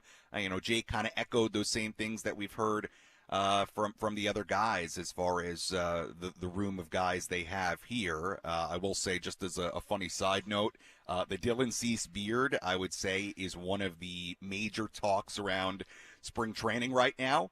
And he's not sure if he's going to keep it or not. And he was asking the fans for what they want, and even said that you can DM him and tell him what you want. So you can do that if you're listening out there. You can DM Dylan Cease and provide your opinion on what he should do with his pretty big beard. It's burly. I mean, he's got a lot going on with that beard. So I'll say this: we'll see if he keeps it. Your buddy shows up, you haven't seen him in 6 months, and your buddy shows up with that beard, you're immediately concerned. I'm just going to tell you right now, your buddy shows up with that beard, you're like, is everything okay? Are you okay? No, I'm great. Have you ever heard of a comb or a beard trimmer, perhaps? He keeps it a little bushier than maybe that I would like it. Take some lessons from Erik Greupner. Oh, my God. Could he ever? Jeez. That thing is locked in, bro. That's professionally done. There's no way Group gets in the mirror. It would take an hour and a half. That thing is professionally done. Dylan Cease is just letting it flow. Hey, whatever works. I don't care what you do. If you go out and get outs. Yeah, it doesn't matter. He's let me see. What is Dylan doing right now? He's on the bullpen mound right now. He's I don't know what that contraption is called where he's like they're kind of pulling him like a while track he's man? doing I don't no No, he's running and they're pulling him? No, he's not running. He's on the mound. It's around his waist. He's plowing the field. I'm not really sure what is he on a meat wheel? That's called. No, the wheel of meat. Okay. He's on a mound, and Ruben Niebla is there along with a couple of other coaches, but they're working on this is something. breaking stuff. I love Breaking this, news. dude. Yeah. I can't wait to see it for myself in just one short Riveting. week. I love it. Sammy, you're the best. All right, guys. Appreciate it. Thank you. And I will talk to you tomorrow. All right, Sam Lovett, Spring Training Sammy from Peoria, Arizona. We got to take a timeout. We'll get some traffic from Kelly. And then we will be back. Last couple of segments, we still have our Roundel report. I would like to talk more about the ball strike challenges that are coming to spring training this year, starting Friday as well. We'll get to that all coming up on 97.3 The Fan. Well, hey, gang, it is Woodsy. It's a very easy transition there for me. Listen, was telling you guys earlier about Extreme Roofing. Came out to the house on Friday, did a zero cost estimate. That means it didn't cost me anything to have them come out. And I love the attention to detail. Josh came out, introduced himself. First time I'd met them, man. And listen, did you have something you want to say? Instead of a pop-up tent, you should bring an Extreme Roof with us. I wonder if they have a portable Extreme Roof that I could use to keep away from potential rain. Exactly. Or the heat. But if your roof is leaking right now and you don't have a roofer, you need to call these guys. These guys are the best at what they do. Family-owned company, 25 years servicing San Diego. They do the job right the first time, all the time. And again, a no-cost estimate. They'll come out, take a look at it, walk around the side of your house, check out all the wood, everything that is it could be potentially wrong. And again, this is something to note. If your roof is close to 15 years or older, call them. All right? Call them now. Don't wait till your roof collapses into your kitchen, okay?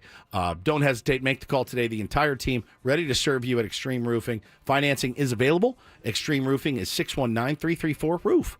619-334-ROOF. 619-334-ROOF. Or go online to extremeroofs.com.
All right, Rob Manfred went through it again yesterday, and when he was talking to reporters in Arizona. But it is official, starting actually tomorrow with the first spring training game. It's the Dodgers playing the first one, and then everybody else gets underway on Friday.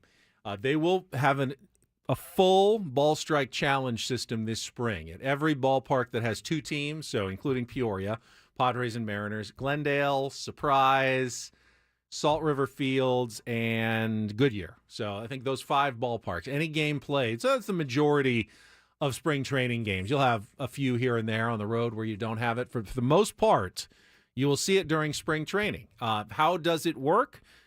Well, when a pitch is called, a ball or a strike, the batter, the pitcher, and the catcher all have the chance within a couple of seconds to challenge the call. If it was a ball, then the pitcher or the catcher can tap their head and instigate a challenge. It will then appear on the screen at the ballpark, like in tennis, and it'll show the box, and it'll show whether it was a strike or a ball. If it was, in fact, a ball and the challenge is unsuccessful, you will lose one of your 2 challenges. If you lose them both, you're done for the game. If you are correct, you keep the challenge, keep the 2, or if you have 1 left, keep your 1, and the call is overturned, and it switches. And same for the batter. If it's called a strike, you think it's a ball, he can tap his helmet. They do the quick check, and then, the count instead of 0-1 would be 1-0. Major League Baseball is encouraging players to use it liberally during spring training, just to get used to it going, yeah. Which may not be how, if it is implemented in Major League Baseball in 2026, I doubt it will be used liberally. Correct. You'll have to be, you definitely do not want to be without a challenge when you get to like the 8th or the 9th inning. No and question. It's a full count and the bases are loaded, and there's a pitch in the dirt, and the umpire goes, strike 3, and you're going, we don't have any challenges left because someone challenged a 1-0 pitch in the first third inning and was yeah. wrong about it. So you're going to have to be judicious about your use of challenges if this is the system that is adopted by Major League Baseball. Yeah, I'm curious to see the turnaround time on it, because, again, the fact that it's 2 challenges a game now could absolutely change, right? It could absolutely change. It's different, man. It's different than in football. It's different than in other sports.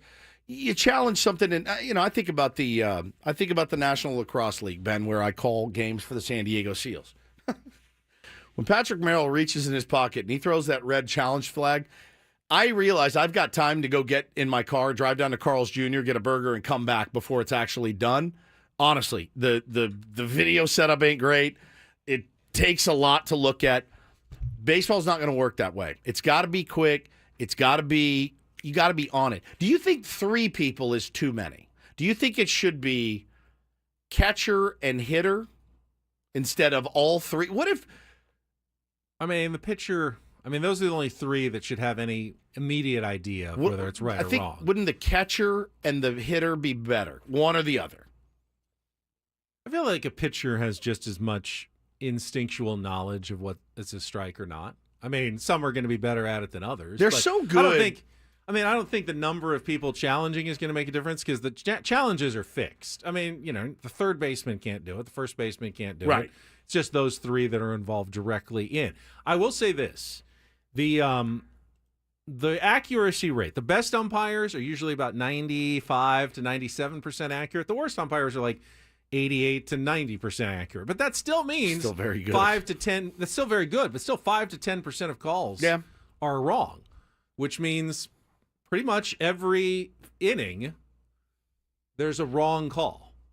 So how often do you think we will see these challenges? There's literally like every inning, there's at least usually 1 ball or strike call that's off.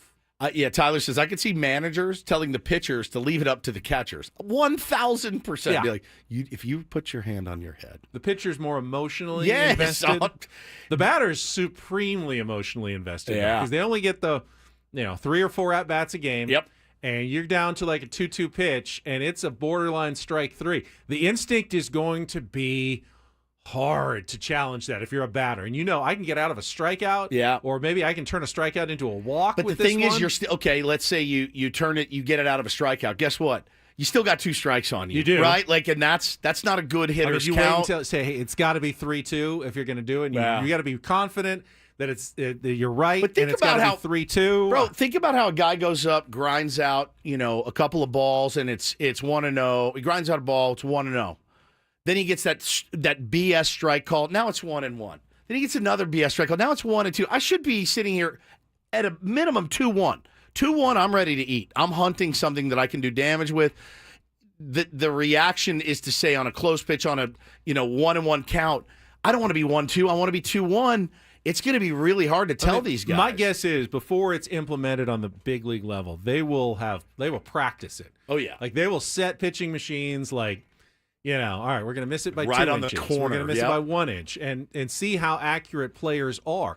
And then you have a system. Like if you're 100% sure the umpire is wrong, go ahead. Doesn't matter. If you know for sure, you can challenge it just about any time. Now, if it's late in the game and we need to use it or lose it challenge, if you have like a 60% inkling, this might be an important spot. Maybe you do use it. How about those brilliant catchers? And again, I know the old heads hate the glove down, but when you see it in motion – bro, they are stealing strike after it's truly amazing. When we were at camp, I was in the batter bullpen. doesn't see that. Batter doesn't see it. I was trying to do it as like a bit just to see what it was like. It's really hard to do. It's an art form. That's why they teach it. They're stealing so many strikes. So what if that catcher steals one and that pitcher taps his head and he's like, "No, dummy, I stole that." You know what I mean? Like there's all kinds of the pitch. If it's called a strike, the pitcher's not going to challenge it. Yeah, called a ball, but the catcher. Oh, you fooled you fooled your own pitcher. You fool your own pitcher. That's how good those guys are. Yeah. And so I think this is fascinating. Yeah. I mean, I think it's absolutely fascinating. I will be watching this closely. It's a great conversation to have with Mike Schilt. It's a great conversation to have. Have you thought about this? Every year you got these new things you got to think about, shifts and whatever, but I think this one could be potentially pretty fun. All right, we're going to take our final time out. Paulie's got a Rindle report coming up next, including a big-time return to the broadcasting booth coming up here next month. Gambling problem? Call 1-800-GAMBLER. GEGE000466. All right, one more time. 7 Mile Casino. It's our spot. You just hop on the 5 freeway if you're in downtown. Go south. Chula Vista, and 7 minutes later, you're peeling off, and on the west side of the freeway, you're pulling right into the parking lot.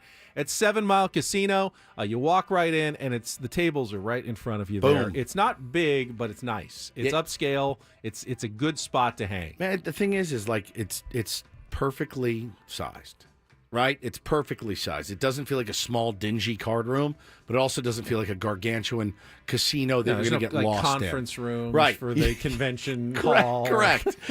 No.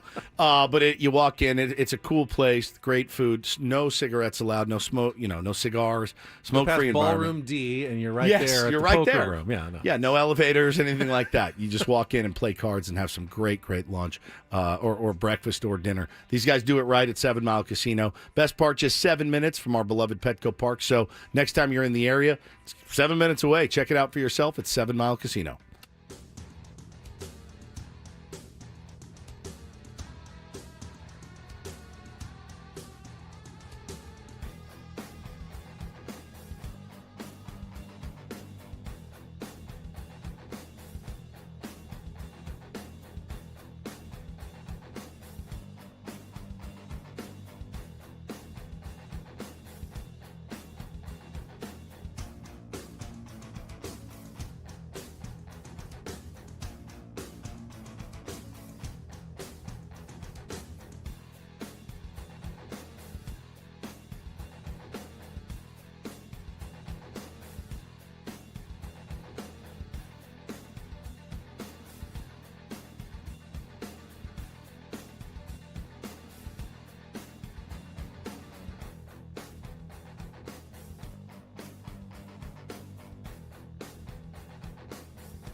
by Robert Half. 9 out of 10 hiring managers are having difficulty hiring. Robert Half is there to help. They're recruiting professionals utilizing award-winning AI to connect businesses with highly skilled talent. At Robert Half, they know talent. Visit roberthalf.com/talent today. We'll check traffic and then get right to our Roundel report to wrap things up on a Wednesday here on 97.3 The Fan. From the 855 Get Ross Traffic Center, protecting San Diego after accidents or injury, here's Kelly Danick. The folks have just got to do a better job of securing whatever items they are hauling. Yeah, we got a bicycle reported in lanes. South 163 before the 52, a vehicle with a bike rack over the right shoulder trying to retrieve it. Good luck there. And a bunch of paint cans and paint on the transition. South 5 at the eastbound 8 connector ramp. Northbound side of the 805 at the northbound 15, got a collision involving a couple vehicles. That's over to the right shoulder. And southbound side of the 15 before Rancho Bernardo Road, reports of someone trying to change a tire in the HOV lane. Yeah, take it extra carefully there. Maybe move over a lane. It's safe to do so. That again is southbound 15, just before Rancho Bernardo Road. I'm Kelly Danick with Ben & Wood, San Diego's #1 sports station, 97.3 The Fan. And get things started here with our today's edition of the Reindl Report. Now tuned into the greatest. Welcome to the Reindl Report with Paul Reindl. Hi, Paul. All right. 2 stories from the world of sports that we haven't gotten to yet. We'll start off in Major League Baseball. And 1 story that you didn't know you needed. Are you laughing, biatch? It's the Reindl Report. Hey, Paul, how you doing? Okay, how are you? On 97.3 The Fan. Are you ready to bless the mood? I need some help, please. That was good. Can I get a yeah? Oh, yeah. All right. All right. Good morning, my friends. Morning. I will start with a baseball story in just a moment. I did want to just take a second and get a little personal and let you guys know what's going on. I've kind of been quiet this morning and dealing with a lot of things behind the scenes. This morning at about 6:30, right when we went to a commercial break, I got a text from my mom. And I called her immediately. I went out in the hallway and I called her, and she was crying hysterically. Her sister, my aunt, passed away overnight. Oh. And so sorry, Polly. Yeah, it's been tough. I'm not super close with her anymore, but I grew up with her and my cousin. It's gnarly. Anytime I mentioned my cousin, it's her mom. Yeah. Or his mom. And we would always hang out at their house. And just to get a call from your mom, it's the worst. Like that. Yeah. Like you're not. I don't know that it matters how old you are, whether you're a kid, a teenager, an adult, 50, 60 years old. Hearing your parents cry, it's the worst. Is awful. And so my mom lives like 3 hours away from her mother, who lost her daughter overnight. And my Nana is in her 80s, and she's doing okay physically. A lot of surgeries and stuff. She's had a rough go. Yeah, but you get that call. So I mean, the first thought is, oh God, is somebody with Nana? Right. You know, is she okay? So my mom's driving over to Seattle to be with her as soon as she can. I don't know what this means for me, if I have a trip to make or anything like that, figuring it out. But I told you guys right away. And, yeah, man. You guys were both there for me. Pauly Soldier's on the entire show. It's honestly, it's been a good distraction. Yeah. We've been a very busy morning today. And, you know, my wife was texting me like, are you okay? Like, is there anything I can do? I was like, this is actually a good distraction to kind of clear the brain. Yeah. But when it's been going on all morning, it's been pretty rough. Love you, buddy. Love your love to your mom, our beloved Julie. Julie's my mom. Yeah.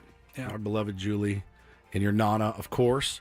And can you do it for family? You really can't, can you? Shout out to my family. Shout out to your family, I guess. You're the one who does it. I So mean, I guess you yeah, get to you're make the the one call. that does If it. you It's want kind you of can- your call. You can I have it if you don't want. know. I mean, it's just kind of. It's kind of the way we do things. This is how we do it. This is how It's the most. Yeah. the most. It's the highest. I mean, It's the highest honor that we one wouldn't can do get. it if it was insulting. So- Correct. I really hope we can see more unity and more peace when already things are so difficult. So, shout out to his family. Shout out to your family. Thank you, David Guetta. Designator says, "Damn it!" What's it? I mean, I'm just asking the question, dude. It's a good question. It's a good. It's a fair question. It's a fair question. I think you know what.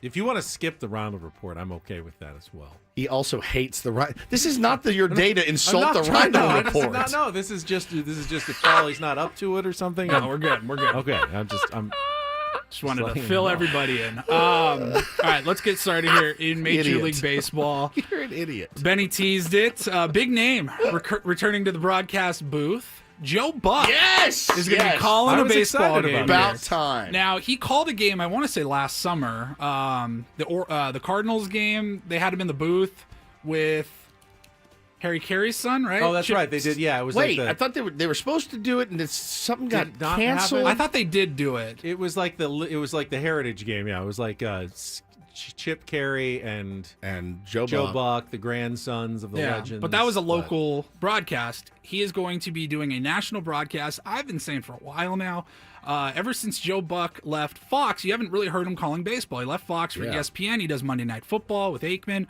But I'm like, look, this is nothing. Carl Ravitch is great. David Cohn's great. I like the Sunday night broadcast for the most part. But it's also like, bro, you have Joe Buck on your roster. He's sitting out there. Wants to call baseball games. Use him. He's sitting out there. So People ESPN complained about Joe Buck when he was. People are idiots. Yeah, Joe Buck's great. He's phenomenal. You don't know what you have until it's gone. That's right. So I he will loved be our calling conversation for with him. ESPN on opening day, the Brewers-Yankees game. And I don't know who he's calling that game with.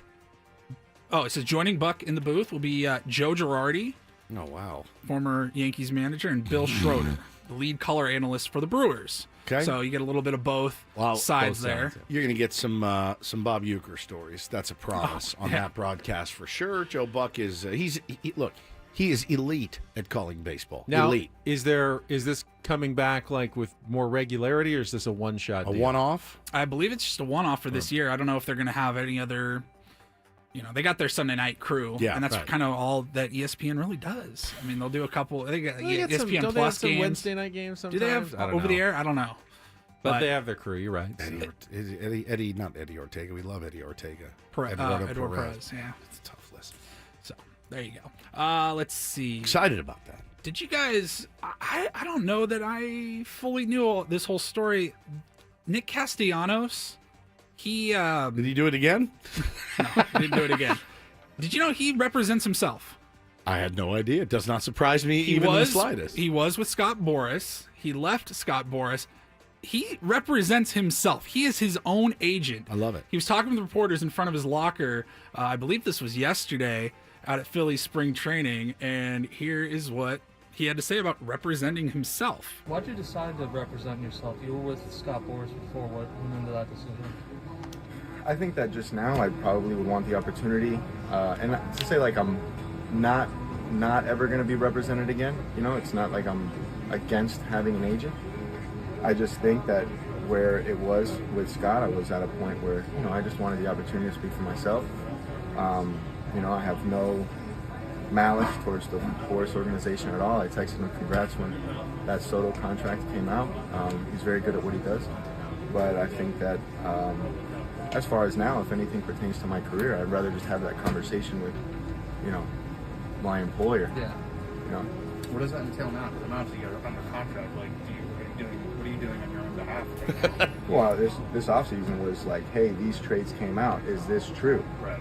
I can just go to the person who would be trading it, and then when he tells me no, now I have that information.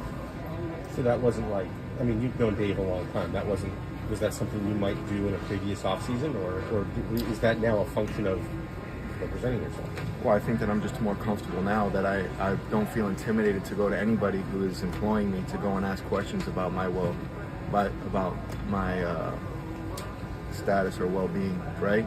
But when you're younger and all you know is having an agent, you can feel intimidated, or you're not supposed to go to the general manager of a team and ask a question on your behalf. You'd have to go through your legal representation to go and talk to them, because the one-on-one could be, oh, don't do that. Like I'm past that point. I like that a Thoughtful lot. guy. How crazy is that? It's nuts, but you know what? It just Simple, though, also. It popped into my head that I don't feel like we use our agent enough. I feel like there should be more times, really during the week, when Adam comes in, like he did 2 minutes ago, and says we need to have a conversation about something. Talk to my agent, right? Or what am I? That's what you isn't that essentially what he just said? Nick Castellanos just said, when you're at a certain point in your career, you feel like you have to answer everything. But we pay him. We have the same agent. We pay him.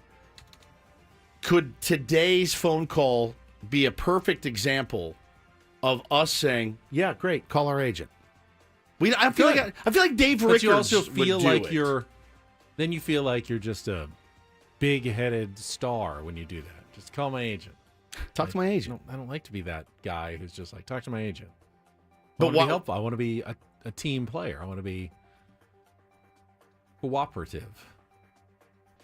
But I feel like we don't utilize him enough. It's a good thought. Do you feel like he earns his money? I think the Why didn't you answer me? Answer me. I don't know. I mean, honestly, if he gets you talk to my agent, if he gets you more in your contract than you would have gotten then yourself, then he's already earned his money. Correct. Without doing a single other thing. You think that's where it starts and stops? Well, I mean, that's where the worth certainly is established. Now, if he's not getting you more, he better be doing a lot of other things for you. Now, Diesel, makes a great point. What did your agent have to say about the Padres roundtable? Nothing, because we never brought it up to him. I feel like that's something I could have. We try to be good team. Try to be a good team player, but I think that may be something where I can just say, just talk to my agent. I think secretly Scott Boras is relieved because Castellanos is not easy to pun with. That is a tough name to come up with a pun for. So he's probably okay with it. All right. And then finally, we'll wrap it up with this guy's had some bad luck. This guy's going viral on the internet. So much bad luck, like a year's worth of bad luck in 60 seconds. Let me tell you about worst day ever. Yeah. So he woke up after a long night. At 8 a.m., his alarm was going off. While he was trying to turn off his alarm, he accidentally set off the emergency SOS alert on his Google phone. I've almost done that like 1,000 times. This made a blaring sound. Right. Started calling 911. He had to stop it, make sure nobody shows up to his house. Right. His phone also, when the emergency siren is going off, it takes pictures. I did not know this. It takes pictures and sends it to your 12 emergency contacts. In case you're being kidnapped or something. He didn't know that was happening. He was sleeping in the nude. He was nude. And sent 12 wiener pics to all of his mom, all 12 dad, emergency Aunt Betty, contacts. my brother, my boss. Oh, my God. All right, Paul, I'm sorry for your loss. Thank you, boys. We will talk to you tomorrow morning at 6 a.m. Annie and Elston are coming up next. Talk to my agent. Have a great rest of your Wednesday. Well, let's talk to our agent.